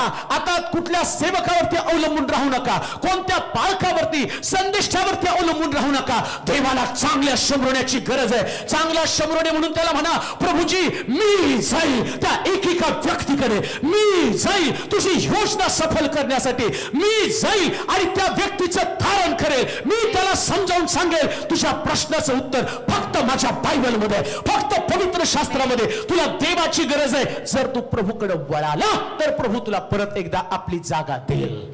हे पवित्र शास्त्र सांगतं. हे सगळ्या गोष्टीचं, हे नाशाचं कारण काय असेल तर पवित्र शास्त्रात सांगितलं. देव पुढे वाचा बरं. परमेश्वर तुझ्या देशावर पावसाऐवजी धुळीची व मातीची वृष्टी करील. तू नष्ट होईपर्यंत ती आकाशातून तुझ्यावर पडत राहील. तू तुझ्या शत्रूंपुढे मार खाशील असे परमेश्वर करेल. कोण करेल? परमेश्वर. पुढे अजून वाचा. तू एका वाटेने त्यांच्यावर चालून जाशील, पण त्यांच्या पुढे 7 वाटेने पळून जाशील. आणि पृथ्वीवरील सर्व राज्यांना नकोसा होशील. तुझे शव आकाशातल्या पक्ष्यांना व पृथ्वीवरल्या पशूंना खाद्य होईल. उत्तर प्रदेश मध्ये सगळे प्रेत अशी रस्त्यावरती टाकले, कोणी नातेवाईक पण न्यायला तयार नाही. आणि कोरोना झाल्यावरती जर तुम्ही बघितलं, मी पाहिलं की एक नगरसेवक ज्याची 150 कोटीची प्रॉपर्टी होती, परंतु एक पण नातेवाईक त्याला जाळण्यासाठी पण आला नाही. प्रेतावर याचं पण प्रेत टाकून दिलं. 150 कोटीची प्रॉपर्टी, कोणी सुद्धा त्याला जाळायला तयार नाही. बायबल सांगतं, तो म्हटलं मी तुला नकोसा करून टाकेल. कुणाला? सगळ्या राज्यांना सुद्धा. एक राज्याने दुसऱ्या राज्याला बंदी केली. महाराष्ट्रात कर्नाटक मध्ये जाऊ शकत नव्हता, कर्नाटक मधला महाराष्ट्रामध्ये येऊ शकत नव्हता. हे कारण काय? देवाच्या वचनात सांगून ठेवलं होतं, माझा त्याग केला, मी बोलायला सुरुवात करील. आणि ज्यास मी बोलायला सुरुवात करतील ना, तर तुम्ही गोंधळून जाल, तुम्हाला कळणार नाही हे काय आहे, देवा हे काय आहे. आणि मग म्हटले नाही चला आपण प्रार्थना करू. आणि मग सगळीकडे जर बघितलं, जगात प्रत्येक ठिकाणामध्ये प्रत्येक मुख्यमंत्री, आमच्या मुख्यमंत्र्यांनी सुद्धा सांगितलं चर्चमध्ये प्रार्थना करा. अमेरिकेमध्ये सांगितलं चर्च उघडे करा, प्रार्थना करा. लाखोच्या संख्येने लोक मरायला लागले, हजारो लोकांचा त्याग, नर्सेस मरायला लागले, डॉक्टर मरायला लागले. कुठं सुद्धा जागा नाही, कोणीच कुणाला जवळ करायला तयार नाही. एवढा हाहाकार, एवढं भयानक प्रकारची परिस्थिती. आणि कारण काय हो? क्षुल्लक कारण. आम्ही एवढं काही आमच्या कुटुंबात, संसारामध्ये, आमच्या प्रोफेशनमध्ये, आमच्या कामामध्ये आम्ही एवढं व्यस्त झालो की निर्माणकर्त्यालाच आम्ही विसरून गेलो. किती वाईट वाटत असेल त्याला. आई वडील लेकरांना मोठी करतात ना, जास्ती लेकरं आई वडिलांना सोडून जातात ना, त्या आई वडिलांच्या ज्या भावना आहेत त्याच भावना देवाच्या आहेत बरं का, लक्षात ठेवा. त्याच भावना देवाच्या आहेत. तुम्हाला आठवतं तुम्ही कसं त्यांचं शिक्षण केलं? तुम्ही आठवतं लहानपणी त्याला तुम्ही कसं वाढवलं? तुम्ही बायबल सांगतं मी आईच्या गर्भाशयात होतो तेव्हापासूनची तुझी माझी ओळख आहे. यो पण तुम्ही कसा मातेच्या गर्भात घडलो मला माहित नाही, तुला माहित नाही, पण देवानं तुला घडवलं. 24 तास तुझ्यावरती देखरेख केली, तुला मारण्याची योजना रात्रंदिवस त्यानं केली. तुम्हाला आठवतं ना योबाच्या पुस्तकामध्ये तो सैतान योबाच्या घराभोवती दबा धरून बसला. परमेश्वर आणि स्वर्गामध्ये सैतान जातो आणि त्याला पोचल्यावर त्या म्हणतो काय तुझं लक्ष माझा सेवक योब याकडे गेलं नाही का? तो तुझं फुकट भय बाळगत नाही, तू त्याच्या भोवती कुंपण तयार करून ठेवलं. लक्षात घ्या, तुम्ही गर्भाशयात असतानापासून देवानं तुमच्या भोवती कुंपण तयार करून ठेवलं होतं म्हणून तुम्ही सुरक्षित आहात. पण गर्भाशयात तुमचे आई वडील शांत झोपले, पण देव झोपला नाही, तो जागा होता. मग त्यानं तुम्हाला वाढवलं, तुम्हाला शिक्षण दिलं, तुम्हाला नोकरी दिली, तुम्हाला प्रोफेशन दिलं, तुमचं लग्न झालं, लेकरं त्यानं दिली. आणि ती लेकरं आणि तुम्ही ज्या देवापासून माघारी फिरता त्यास परमेश्वर म्हणतो माझ्या लेकरांना परत माघारी आणण्याचं माध्यम पण मला माहितीये. मग ते माध्यम कोणतं? देव या प्रकारचे. एक मनुष्य यरुशलेम सोडून जात असताना लुटारूच्या हाती सापडला आणि त्यानं त्याला जखमा दिल्या. कोणत्या जखमा? हे सगळ्या जखमा देऊन टाकल्या, हे आजार पण त्याला देऊन टाकले. या शरीरावरच्या जखमा आहेत, हे एक एक प्रकारचे आजार आहेत. ज्या आजाराने तुम्ही रडता, ज्या आजार पाहिल्यावर तुम्ही घाबरता. परंतु तुम्हाला माहिती का, जर तुमची लेकरं लहानातलं लहान लेकरू, बायबल सांगतं देवाची इच्छा काय, तो लहानातल्या लहानाचा सुद्धा नाश होऊ नये. पण तुमच्या लेकराला प्रोटेक्शन तुम्ही जोपर्यंत त्याला देवाच्या घरात, देवाच्या मंदिरात, त्याच्या वचनामध्ये तुम्ही आणत नाही, तर तुमच्या लेकरांचं प्रोटेक्शन निघून जाणार आहे. तुमच्या लेकरांचं प्रोटेक्शन निघून जाणार आहे. देव न्यायी अन्यायी नाही, देवाचं अंतःकरण कळवळ्याचं अंतःकरण आहे. तो आणि चांगल्या शमरुण्याचा दाखला सांगताना सांगतो की त्या शमरुण्याला त्याचा कळवळा आला. मग देव येशू ख्रिस्त स्वतः शमरुण्याच्या कळवळ्याची दखल घेतो. मग तुमच्या विषयी त्याला कळवळा नाही का? मग तुम्हाला तुमच्या लेकरांचा कळवळा येत नाही का? जसं इयोब रोज सकाळी उठून आपल्या लेकरांच्या संख्येइतकं बलींचं हवन करत होता, कारण त्याला माहिती होतं माझं लेकरू सुरक्षित नाही, माझं बाळ सुरक्षित नाही. कान देऊ नये का? तुम्ही या ठिकाणात आहात, पण तुमची लेकरं असुरक्षित आहे आणि त्याची असुरक्षेचं कारण काय असेल तर देवाचा त्याग करणं. म्हणून लक्षात ठेवा, शिक्षण देताना नुसतं शिक्षण त्याला ते देऊ नका, तर देवाच्या जवळ राहण्याचं शिक्षण तुम्हाला द्यायला पाहिजे. कारण तो चांगला शमरोनी आहे. चांगला शमरोनी कोण? जो आणि देवाची ओळख करून देतो. शास्त्र सांगतं त्याने त्याला उद्धार शाळेच्या रक्षकाची ओळख करून दिली. तसं आमच्या उद्धार शाळेचा रक्षक, आमचं जीवन ही उद्धार शाळा आहे. धर्मशाळा म्हटलं कोणीतरी आज जीवनाला, आज आहे उद्या नाही. कोण कोणत्या स्टेशनवरती उतरेल, कोणी 40 मध्ये, कोणी 50 मध्ये, कोणी 60 मध्ये, कोणी 70 मध्ये, कोणी 100 वर्षाचं होऊन जगेल. पण या उतार शाळेत प्रत्येकाला एक दिवशी सोडून जायचंय. पण जात असताना सगळ्यात महत्वाची गोष्ट, रक्षकाची ओळख तुम्हाला झाली का? आणि तुम्ही किती लोकांना ओळख करून दिली? म्हणून कुटुंब, माझं घर, माझा परिवार, माझी नोकरी, माझं स्वतःचं जीवन इथपर्यंत विचार करू नका. हे तुम्हाला कबरीकडे घेऊन जातं. प्रश्न उरतो मेल्यावर तुम्हाला त्याला सामोरं जायचं आहे. अजून एक गोष्ट तुम्हाला सांगतो, ज्या क्षेत्रामध्ये तुम्ही काम करताना त्या क्षेत्रामध्ये तुमच्याकडनं 2 गोष्टी घडतात. एक, तो व्यक्ती बरा होऊन जातो, दुसरा तो व्यक्ती मरतो. बरा होऊन गेलेला व्यक्ती परत येण्याची आशा आहे हॉस्पिटलमध्ये, पण मेलेला व्यक्ती परत येण्याची आशा नाही. म्हणून मरण्याच्या अगोदर एकदा त्याला सुवार्ता कळली पाहिजे, ऍटलिस्ट एकदा तरी. ऐकू द्या, नाही ऐकू द्या, प्रश्न त्याचा. त्याने नाही ऐकली, प्रभू तुम्हाला नाही विचारणार. तो पाप्यानं वचन ऐकून त्यानं दुर्लक्ष केलं तर त्याच्या रक्तपाताचा हिशोब मी तुझ्याकडून नाही घेणार. म्हणून तो म्हणतो हे सगळ्यात जबाबदारीचं क्षेत्र आहे. कोणतं क्षेत्र? तुमचं नर्सिंग क्षेत्र. मी असं नाही म्हणत फक्त तुमचं क्षेत्र. शास्त्रात दाखले वाचले ना तुम्ही? एकाला 1000 रुपये दिले, एकाला 2000 दिले, एकाला 5000 दिले. आल्यावर सगळ्याचा हिशोब घेतला. 1000 घेतलेला तो म्हटला त्याने पुरून ठेवले. ज्यानं 2000 दिले त्यांनी 4 केले. ज्याला 4 दिले, ज्याला 5 दिले त्यांनी 10000 केले. आणि ते आल्यावर हिशोब विचारला, तो काय म्हणतो? हे 1000ला विचारलं तू काय केलं? मला माहिती आहे तू फार चेंगट आहेस आणि तू आल्यावर म्हणून मी पुरवून ठेवले.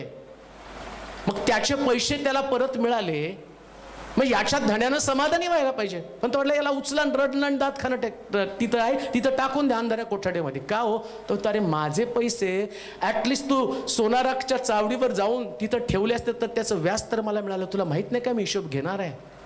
नुसतं तुमचं जीवन, तुमचं तारण, तुमचं कुटुंब, तुमचं घर हा एवढं मर्यादित राहू नका. देव तुम्हाला दिलेल्या प्रत्येक कृपादानाचा हिशोब विचारणार आहे. आज तुमच्यामध्ये जे टॅलेंट्स मी पाहिलेले आहेत, हे जे तुमचे टॅलेंट्स आहेत, याचा वापर देवाच्या राज्यासाठी करा. हे तुम्हाला तुमच्या बरं वाटण्यासाठी, तुमचं कौतुक व्हावं याच्यासाठी नाहीये.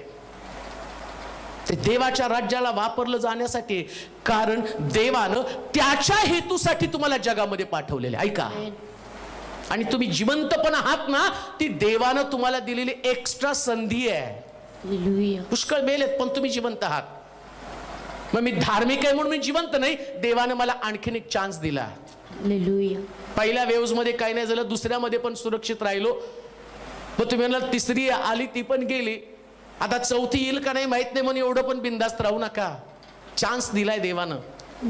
कशाला? ऍटलिस्ट काहीतरी लोकांना वाचवाल, कोणाला तरी शुभवर्तमान सांगाल. आणि एक गोष्ट ध्यानात ठेवा, तुम्हाला माहिती का, हे लॉकडाऊन मध्ये थोडंसं सगळं विस्कळीत झालं.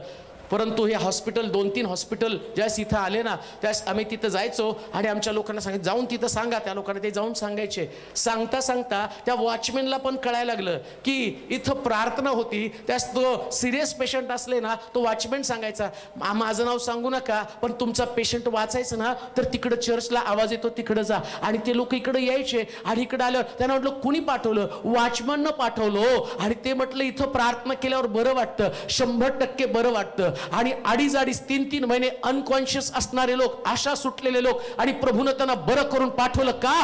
कारण एक शुभवर्तमान चांगला शमरोणी तो वॉचमन बनला. आम्ही कधी बनणार चांगले शमरोणी की जे ख्रिस्ताकडं, देवाच्या घराकडं? लक्षात ठेवा, जगामधलं सगळ्यात स्ट्रॉंग जागा कोणती असेल तर परमेश्वराचं मंदिर. सगळ्यात भारी जागा. हे आम्ही इथं जे आता तुमचं टेबल मांडलंय तिथपर्यंत चर्चची जागा होती. पुढचे 2 प्लॉट होते आणि ते आम्हाला वाटलं तर रस्त्यावर ते घ्यायला पाहिजेत. परंतु हे चर्च बांधल्यावरती आम्हाला मोठा प्रश्न पडला, पैसे तर मंडळी तरी किती देणार आणि किती आपण उभं करणार? कारण सगळं चर्चच्या लोकांनी बांधलं, त्यांनीच पैसे जमा केले. त्यांच्या पोटाचं मारून मारून, लेकरांचं काढून, कोणी घरं विकून, कोणी दागिने विकून, कोणी लग्न त्यांचं लांबणीवर टाकलं चर्च बांधेपर्यंत. ती चर्चची साक्ष आहे आणि आम्हाला ती चर्चची जागा घ्यायची होती. मग मोठा प्रश्न पडला कसं काय करावं. आता मी म्हटलं त्या काळामध्ये मी विचार केला, म्हटलं कमीत कमी 6 लाख रुपये तर लागणार त्या जागेला. आता जागा महाग आहे, त्यास आम्ही जास्त घेण्याचा विचार करतो. 6 लाख रुपये त्याची किंमत चालली होती 2 प्लॉटची. पण मला वाटत होतं की घ्यायला पाहिजे जागा. आणि मग ज्या व्यक्तीनं ती जागा त्या दुसऱ्याला विकली होती, पण तो व्यक्ती सारखा तिथं दारात येऊन थांबायचा. आणि तो काय प्रार्थना करायचा माहिती का? फादरच्या अंतकरणात काम कर आणि फादरने ही जागा खरेदी माझ्याकडनं करावी. आणि मी त्याला बघायचो. आणि मग काय झालं की त्याने तो माणूस पाठवला. त्या फादरला विचारा ती जागा घेतो का म्हणून. माझ्याकडे पैसे नव्हतेच, कारण हे सगळं बांधतानाच आम्ही पुष्कळ इकडून तिकडून जमा करून काही कर्ज काढून त्याचं फेडत होतो. मग तो व्यक्ती आला आणि तो म्हटला फादर, त्यांनी विचारलं तुम्ही ही जागा घेणार आहे का? म्हटलं म्हणला तर आपण पण बाउन्सर टाकून द्यावा. चल 1 लाख रुपये दे, घेतो म्हटलं. तो आला इकडं. तुम्ही 1,80,000 मध्ये मागितली ती असती तरी दिली असते. म्हटलं का? मी जिथं जातो ना, जे ध्यानासाठी जातो, तिथं ध्यानासाठी गेल्यावर तिथल्या जो आमचा गुरु आहे ना, त्या गुरुने सांगितलं ज्यावेळेस कोणाला मदत करायची वेळ येईल ना, तर पहिल्यांदा ख्रिस्ती लोकांच्या चर्चला मदत करा. कारण जगातली सगळ्यात मोठी शक्ती तिथं उपासनेसाठी एकत्र रविवारी जमती.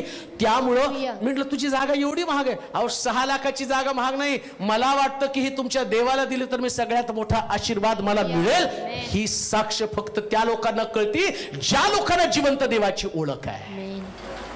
पण म्हटलं चांगला शमरोणी कोण?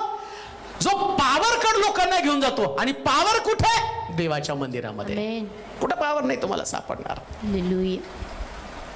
पहा, बंधूंचं ऐक्यानं एकत्र येणं किती चांगले व मनोरम. कसलं चांगलं आणि मनोरम.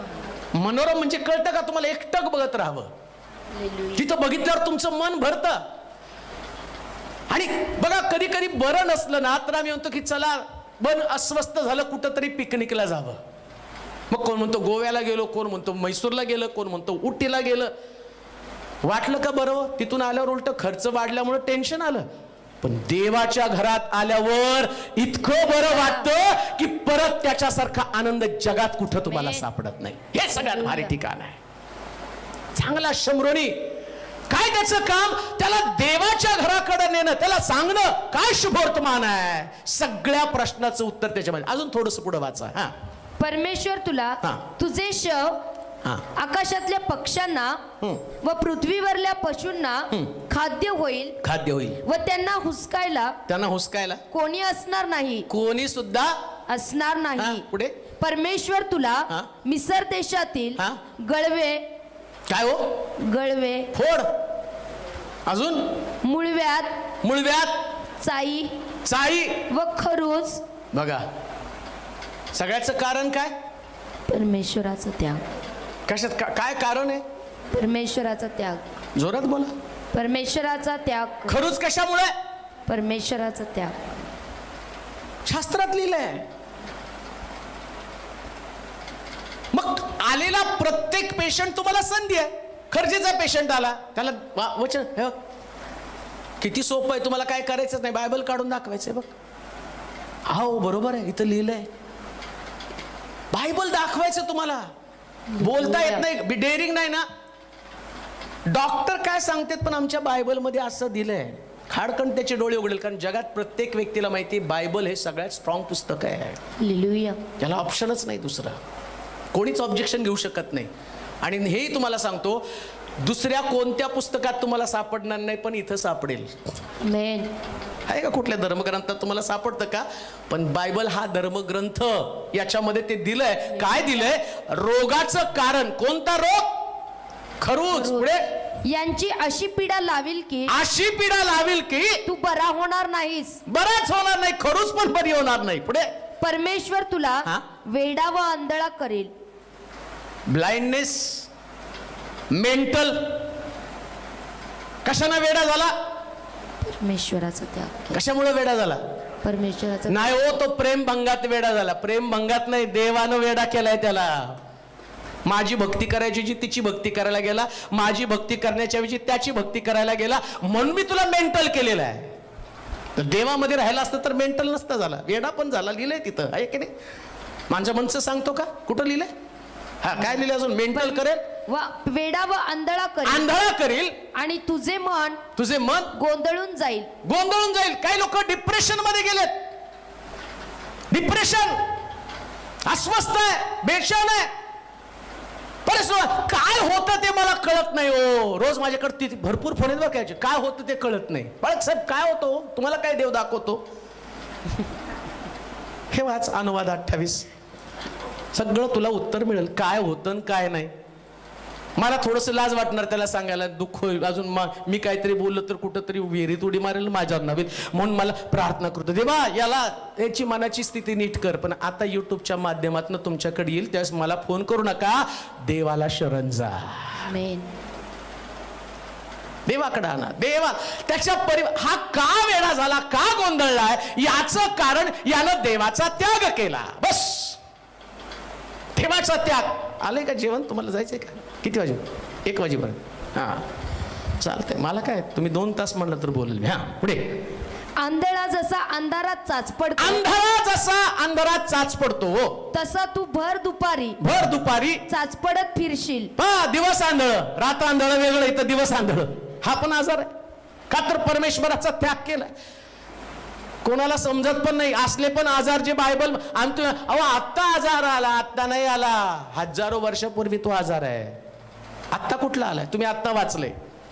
सायन्सला आत्ता कळायला लागले हे आजार आहेत. बायबलमध्ये ते आधीच लिहून ठेवलेले आहेत. सायन्सला आता कळलंय कोरोना आहे, सायन्सला आता कळलं प्रेत टाकून द्यायची, त्या प्रेताला कुणी हात लावायचा नाही. बायबलमध्ये आधीच लिहून ठेवलं, हे असला आजार कोरोना झाला तर रस्त्यावर प्रेत टाका, कुत्र्याला खाऊ द्या, मांजराला खाऊ द्या, पक्षाला खाऊ द्या, पण तुम्ही हात पण लावू नका. हे सायन्स आता सांगतं. आणि बायबलमध्ये हजारो वर्ष अगोदर, कोरोना यायच्या अगोदरच बायबलमध्ये लिहून ठेवलं. आणि लोकांना माहित नाही. लोक म्हणतात काय करायचं, लस घ्या, अमकं घ्या, आणि घेतल्या सगळ्यांनी भसा भसा लस मारू नाही का, आणि लस घेतलं परत कोरोना, परत ऍडमिट, परत खोकला, परत ठसका, परत धाप लागली, परत भीती वाटली. त्या कोरोनाची लस घ्या, मी म्हणत नाही घेऊ नका, पण त्याच्यापेक्षा देवाला शरण जा, त्याला शरण जा, भीतीच नाही. हो, कोराचे पुत्र म्हणतात यास्तव पृथ्वी उलती पालती झाली, सागराच्या उचंबळ्यानं पर्वत हल्ले तरी बी भिणार नाही. का? वेदीची शृंग पकडलेली आहे. हालेलुया. जगामध्ये जो आहे त्याच्यापेक्षा तुमच्यामध्ये आहे तो सामर्थ्यवान आहे. हो, तुमच्या देव आहे. हालेलुया. तुम्ही योद्धे आहात. आमेन. नर्सेसला खरंच योद्धे म्हटले पाहिजे बरं का, कारण तुम्ही लढला आणि तुम्ही जिंकला सुद्धा. आमेन. तुम्ही लढला आणि तुम्ही जिंकला, तुम्ही हारला नाही. सगळ्यांनी सोबत सोडली, पण तुम्ही तेवढं स्माइल देत तुमच्या कुटुंबाची काळजी तुम्ही केली. किती तुम्हाला, आणि तुम्हाला तुमच्या परिवाराची पण काळजी होते. मी तर इकडं पेशंटची सेवा करून येते, आता घरी गेल्यावर माझ्यामुळं त्या ठिकाणात कोणाला त्रास होऊ नये किती तुम्ही काळजी केली. पण देवानं तुम्हाला सांभाळलं. हालेलुया. लक्षात ठेवा, देवानं तुम्हाला सांभाळलं. तुम्ही घेतलं, स्वतःची काळजी घेतली, पण सगळ्या इस्रायलाच्या रक्षकाला झोप लागत नाही, डुलकी सुद्धा घेत नाही, त्याने जास्त तुमची काळजी घेतली. आमेन. म्हणून तुमच्या परिवारामधले सगळे लोक सुरक्षित आहेत.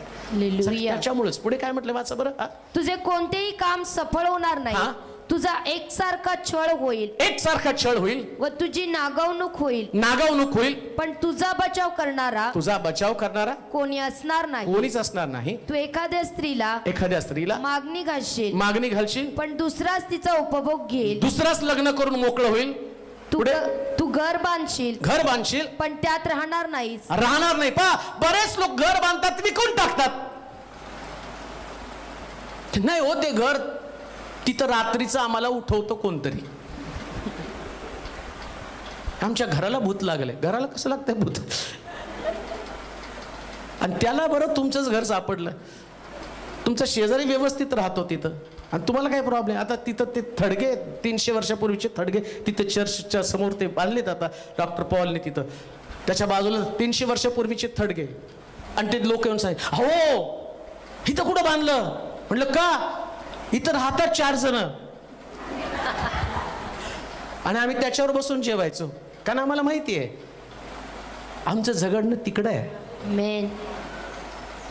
आणि येशूनं त्याला क्रुसावरती हरवलेलं आहे. हालेलुया. मग आता परत मी त्या विषयावर, मग त्या घरामध्ये त्या व्यक्तीला त्रास होतो का. देवानं सोडलं तर दुसरा तर घुसणार ना. एक मनुष्य ज्याच्यामधनं ते भूत काढलं, घर साफसूफ पाहिलं, त्यानं बघितलं अजून पण हा येशूला शरण गेला नाही, येशूला अजून आतमध्ये घेतलं नाही, मग तो चला चला फुल फॅमिलीज घेऊन येतो. 7 जण, बायको, नवरा, लेकरं, सासू सासरे, आई बाप, फुल फॅमिली एकत्र.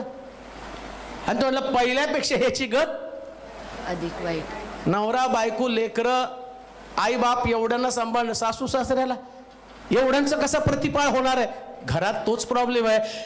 कनेक्टेड देवाशी झाला नाही, तो दुष्ट सैतान तुमच्या घरामध्ये येईल आणि तुमचं घर उद्ध्वस्त करून टाकेल. मग तुम्हाला तुमच्या हॉस्पिटलमध्ये हे असेच लोक सापडतात. जरा बोलून बघा त्या नातेवाईकांशी. नाही हो, आमच्या लेकराला सारखीच बाधा आहे, आता आमचं ठरलंय ते घरच सोडून द्यायचंय. केवढ्याला विकत सांगा आम्हाला, मी जाऊन राहतो तिथं. स्वस्त विकत असेल तर राहतो. का, कारण देवाच्या लोकांना देवाचं अभिवचन काय, जिथं तू पाय ठेवशील ते मी तुला देऊन टाकलेलं आहे.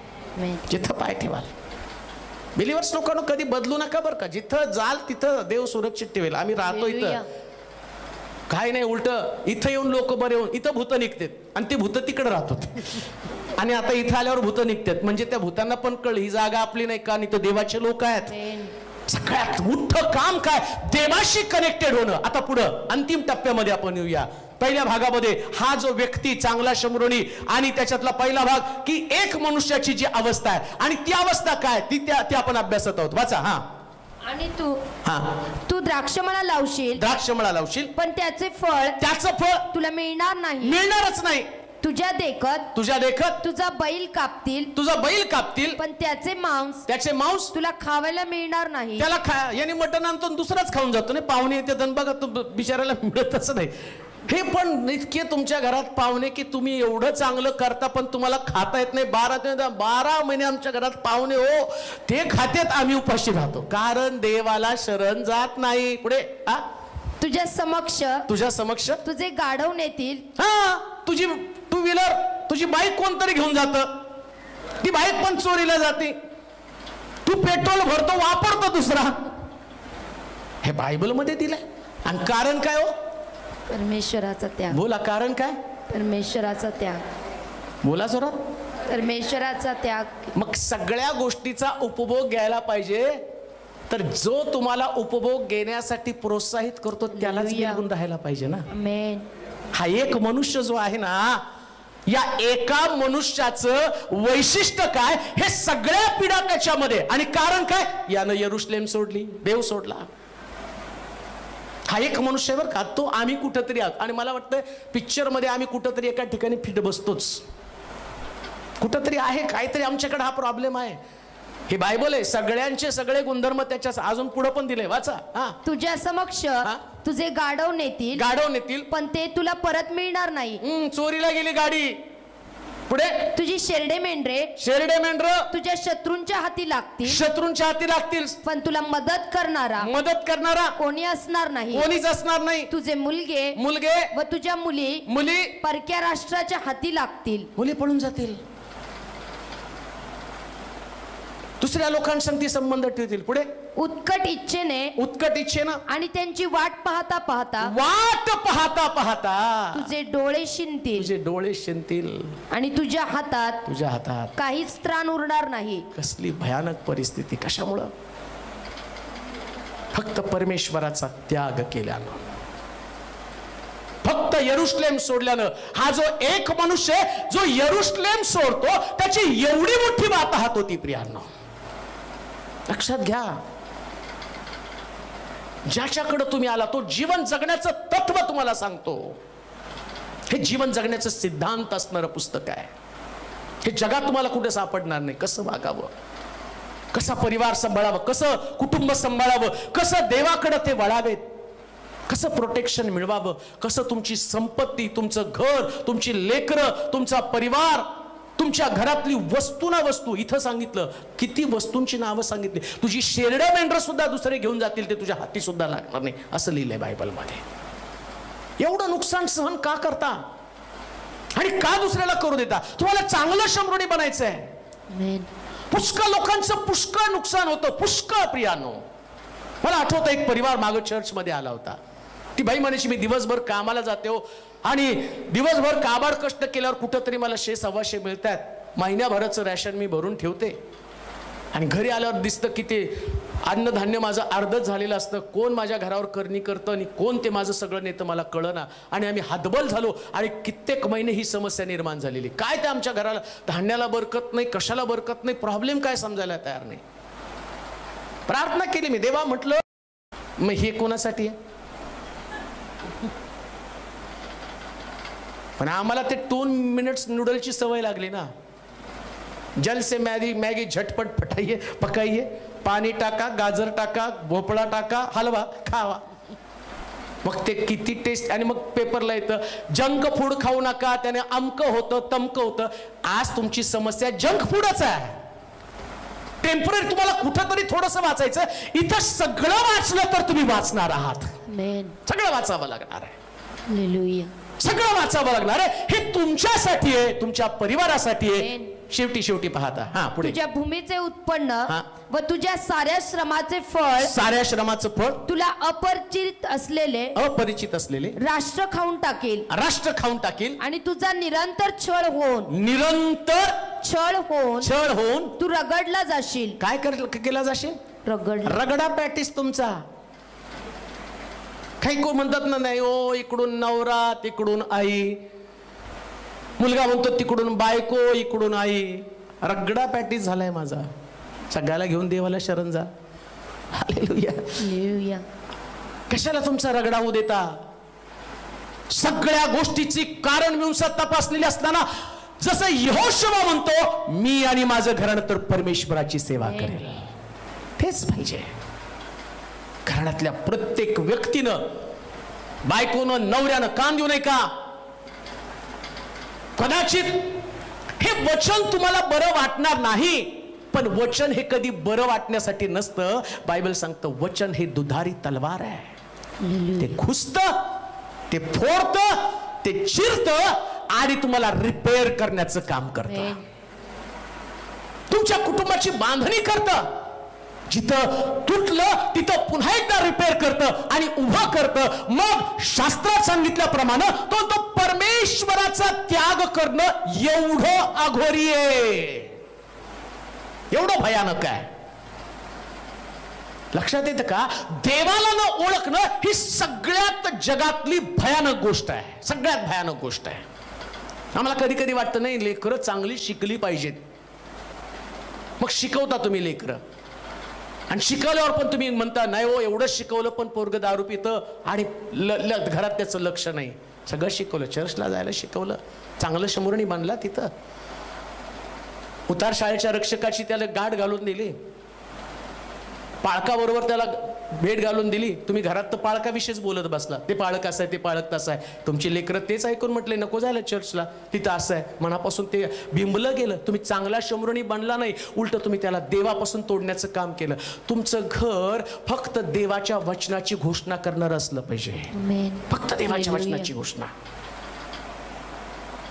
ही जबाबदारी तुमची. शाळेची ओळख करून दिली, अक्षर ओळख करून दिली. तुम्ही त्याची परीक्षा आहे म्हणून किती अभ्यास घेता. अहो कधी कुटुंबाला चांगलं शंभरणी म्हणून माझ्या लेकराला जगायचा मार्ग मी समजावून सांगितला पाहिजे. दावीद म्हणतो मी तरुण होतो, म्हातारा झालो, धार्मिक निरश्रित झालेला किंवा त्याची संतती भिकेस लागलेली अजूनपर्यंत पाहिले एक सुद्धा भिकेला लागला नाही आतापर्यंत. देवाच्या मार्गामध्ये चालल्यावर चांगलं शंभरणी बना. शेवटची गोष्ट त्याच्यामध्ये 30 वचनापर्यंत किती? 34. तू या गोष्टी स्वतःच्या डोळ्यांनी पाहून वेडा होशील. परमेश्वर तुझे गुडघे व पाय यावर किंबहुना तळव्यापासून डोक्यापर्यंत गळवे निर्माण करून तुला पीडा देईल. तुला अथवा तुझ्या पूर्वजांना अपरिचित अशा एका राष्ट्राकडे परमेश्वर तुला व तू आपल्यावर नेमलेल्या राजाला नेईल आणि तू तेथे काष्ठपाषाणाच्या अन्य देवांची सेवा करशील आणि ज्या ज्या राष्ट्रांमध्ये परमेश्वर तुला नेईल त्या सर्वांना तू आश्चर्याचा म्हणीचा व थट्टेचा विषय होईल. तू शेतात पुष्कळ बी घेऊन जाशील पण थोडेच पीक गोळा करशील कारण टोळ ते खाऊन टाकतील. तू द्राक्षमळे लावून त्याची मशागत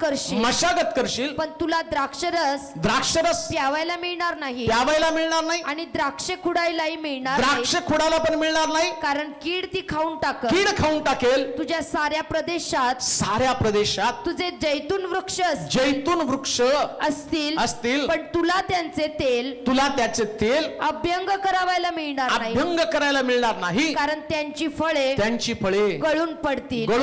तुला मुलगे व मुले होतील पण तुला ती लाभणार नाही कारण त्यांचा पाडाव होईल. तुझे सर्व सगळे वृक्ष आणि तुझ्या भूमीचा उपज यावर तोडधाड येईल. तुझ्या बरोबर राहणाऱ्या उपऱ्यांची तुझ्यापेक्षा अधिकाधिक उन्नती होत जाईल. भयानक आहे. परराष्ट्रीय लोक, उपरे लोक तुम्हाला श्रीमंत झालेले दिसतील. आम्ही म्हणतो ते पाप करतायत, मग त्यांची प्रगती होती. आम्ही धार्मिकता तरी थोडी तरी आमच्यामध्ये धार्मिकता आहे. थोडीशी धार्मिकता नाही, तेच दाखवायचं असतं देवाला. हे जे उपरे आहेत ना, हे तर या जगामध्ये राहून ते पाप करतायत, त्यांना देवाची ओळख नाही. त्यामुळं ते माझ्या विरोधात गेल्यावर मला वाईट वाटत नाही, पण माझी आणि तुमची तर ओळख आहे ना. माझं नाव तर मी तुम्हाला दिलेलं आहे ना.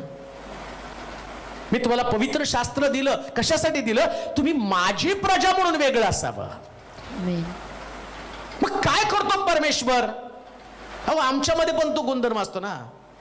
घरामध्ये 2 लेकर असतात ना, तर एक लेकूर जरा आगाऊपणा करतो तर आम्ही काय करतो, त्याला जळवण्यासाठी याला जास्त खाऊ देतो आणि मग सांगतो काय, तो माझा ऐकतो ना.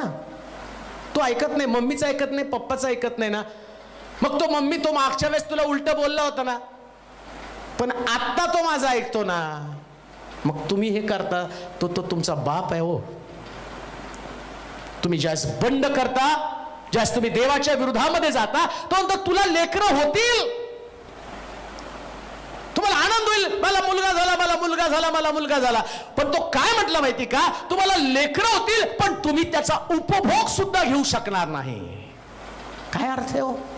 जन्माला आल्यावर मी तुमची म्हातारपणाची काठी आहे. हा माझा मुलगा माझा म्हातारपणाची काठी आहे. मुलीकडे पाहून म्हणतो ती माझ्या काळजाचा तुकडा आहे, माझं संस्कार आहे, माझा जीव आहे, माझा प्राण आहे. परंतु तो म्हणतो की त्याचा उपभोग सुद्धा तुम्हाला मी घेऊ देणार नाही. का? कारण परमेश्वराचा त्याग करणं असलं अघोरी कर्म तुम्ही केलेलं आहे. काय याचं संबंध? तो म्हटलं की ते फजित होईल. काय मुलांसंबंधाने काय म्हटलं ते? तुला मुलगे व मुली होती पण ती तुला लाभणार नाही. ते काय होईल? त्यांचा पाडाव होईल. त्यांचा काय होईल? पाडाव होईल. म्हणजे तुमची लेकरं सक्सेसफुल कुठंच होणार नाही, पाडाव होईल त्यांचं. सगळीकडे अपयशी, कुठे गेलं तर त्यांच्याकडे अपयश. इंटरव्ह्यूला गेल्यावर अपयश, कॉलेजमध्ये ऍडमिशन घ्यायला गेलं अपयश, कुटुंब दिलं, नोकरी दिली, सगळीकडे अपयश. आज सकाळी मला एकाचा मेसेज आला होता, त्याने सांगितलं फार मोठ्या पोस्ट वरती आहे, पण मी जिथं पण कामाला जातो ना तिथं मला भीती वाटते की माझ्याकडनं एवढं मोठं काम होणार नाही. पाडाव पाडाव. देवाचे लेकरं मात्र तसे नाही. शास्त्र सांगतं योसेफ बंदीशाळेमध्ये होता, पण जिथं तो होता तिथं देवानं त्याच्या हाताला यश दिलं, कारण देव त्याच्या बरोबर होता. चांगले शमरोनी बरा. तुमच्या लेकरांना देवाची ओळख करून द्या. नसेल तर तुमच्या लेकरांना जगामध्ये मिळणारं अपयश तुम्ही कितीही खर्च करा, पण तुमची लेकरं कधी सक्सेसफुल होणार नाही. पण दावीद म्हणतो त्यानं मला धुळीतनं काढून राजगादीवरती बसवलं. त्यानं, तो जो आहे ना त्याला कोणी ओळख करून दिली देवाची? कोण त्याला ओळख करून दिली देवाची? हा चांगला शंभरोनी बनून काय तुम्हाला करायचं? तुमच्या संपर्कात येणाऱ्या प्रत्येक व्यक्तीच्या प्रश्नाचं उत्तर इथं पवित्र शास्त्रामध्ये. मी मुद्दामून पहिला भाग केला, दुसरा भाग कोणी एक मनुष्य. दुसऱ्या भागामध्ये चांगल्या शंभरोनाची जी वैशिष्ट्य ते आम्ही पाहणार आहोत, कसा आहे तो चांगला शंभरोनी. पण पहिल्या भागामध्ये हा कोणी एक आहे ना, या कोणी एकाच्या समस्या तुम्हाला माहित पाहिजे. कोणत्या समस्या? एक मनुष्य यरुशलेम सोडून जात असताना लुटारूच्या हाती सापडला. मग त्याच्या समस्या कोणत्या? या सगळ्या समस्या. एवढी मोठी लिस्ट आहे त्याची. तो आजारी आहे, त्याला यश मिळत नाही, त्याची लेकरं त्याच्याकडे नाही, त्याची पत्नी त्याच्याकडे नाही. तो म्हटलं ना पत्नी संबंधान जाईल, तू मागणी घालशील दुसराच कोणतरी तिला घेऊन जाईल. किती मोठा प्रश्न आहे, किती मोठी कौटुंबिक समस्या आहे, किती मोठी अडचण आहे. आम्हाला ऐकायला सुद्धा कसं तरी वाटतं, पण हे बायबलमध्ये परमेश्वर आमच्या घरामध्ये काय काय करू शकतो, आमच्या जीवनात काय काय करू शकतो, आम्ही वापरत असलेल्या वस्तूबद्दल देव काय काय निर्णय घेऊ शकतो, याच्या संबंधाने हे शास्त्र सांगितलेलं आहे. याला शास्त्र म्हटलंय सायन्स. सायन्स मध्ये नाही का अनिता एक शब्द होता पूर्वी शाळेमध्ये. आम्हाला ते आंबलामध्ये निळा लिटमस तांबडा होतो हे लक्षात राहत नव्हतं. सर म्हणायचे अनिता लक्षात ठेवा, आणि ते यायचंच एक मार्काला. आणि नेमकं ते लिटमस ते काहीच लक्षात राहत नव्हतं. मग अनिता लक्षात ठेवा, आणि पेपरला अनिता, अरे आंबलामध्ये निळा लिटमस तांबडा होतो. हे सायन्स आहे, हे पण सायन्स आहे. तुम्ही देवाचा त्याग केला, हे सगळं घडणार आहे. लिटमस पेपर टाकायचा आपल्या जीवनामध्ये. हे का माझ्यामध्ये? हे लिटमस तुम्हाला सांगतं तू परमेश्वराचा त्याग केला, त्याच्यामुळे तुझ्या शेताचं उत्पन्न तुला खाता येत नाही. हे लिटमस आहे, किती काय तुम्ही गमावलं. हे तुम्हाला तुमच्या अस्तित्वाची जाणीव निर्माण करून देणार आहे. पण तुम्ही त्याच्यावर थांबायचं नाही. तुम्ही काय करायचं? चांगला शंभरणी म्हणून त्याने उचललं, त्याला घेतलं आणि त्याच्या जखमाला द्राक्षरस लावला. आता द्राक्षरस, तेल आणि 2 रुपये, तेच दुसऱ्या सेशनमध्ये आपण पाहणार आहोत. याच्यात तुम्हाला एन्जॉय आला का? मग दुसऱ्या सेशनमध्ये आपण ते पाहूया की परमेश्वर आम्हाला चांगला शंभरुणी बनवत आहे. देव तुम्हाला आशीर्वादित करू. आपण प्रार्थना करू, आपले डोळे बंद करूया. सर्वशक्तिमान देवा, मनापासून तुझी स्तुती करतो, तुझे आभार मानतो, तुझ्या श्रेष्ठ नावाला धन्यवाद देतो. तुझं वचन हे आमच्या अंतःकरणाशी, आमच्या हृदयाशी बोलणारं वचन आहे. जीव, मज्जा, तंतू, सांधे आरपार भेदून जाऊन आमच्या जीवनाची पुनर्बांधणी करणार आहे. प्रभू देवा, सेवा करणाऱ्या प्रत्येक या तुझ्या दास आणि दासीबद्दल मी तुझे आभार मानतो. या शहरासाठी ते आशीर्वाद आहेत, मंडळांसाठी, अनेक परिवारांसाठी ते आशीर्वादाचं कारण ठरलेले आहेत. पुष्कळ मरणाऱ्या लोकांना आपल्या सेवेच्या द्वारे त्यांनी जीवदान दिलं. त्यांनी आपल्या प्राणाची सुद्धा किंमत केली नाही, पर्वा केली नाही प्रभूची. आणि म्हणून आम्ही धन्य आहोत असे लोक या शहरामध्ये तू ठेवलेले आहेत. असे तुझे सेविका, सेवकगण या शहरामध्ये तू ठेवलेले आहेत. ही फेलोशिप आशीर्वादित कर. चांगला शंभरुणी बनण्याच्या अगोदर एक व्यक्तीविषयीचं स्पष्टीकरण तू आम्हाला दिलं. आणि आता आम्ही ती एक व्यक्ती शोधणार आहोत की जिला आम्हाला उतार शाळेमध्ये घेऊन जायचं आहे. प्रभूजी, या तुझ्या लोकांना तू विशेष प्रकारच्या ज्ञानानं भर, त्यांना संपन्न कर आणि तुझ्या वचनाच्या द्वारे अधिकाधिक त्यांची बांधणी कर. तुझ्या श्रेष्ठ पवित्र नामाला गौरव महिमा देत येशूच्या नावात ही प्रार्थना विनवणी केली म्हणून तो ऐक. आमेन. आमेन.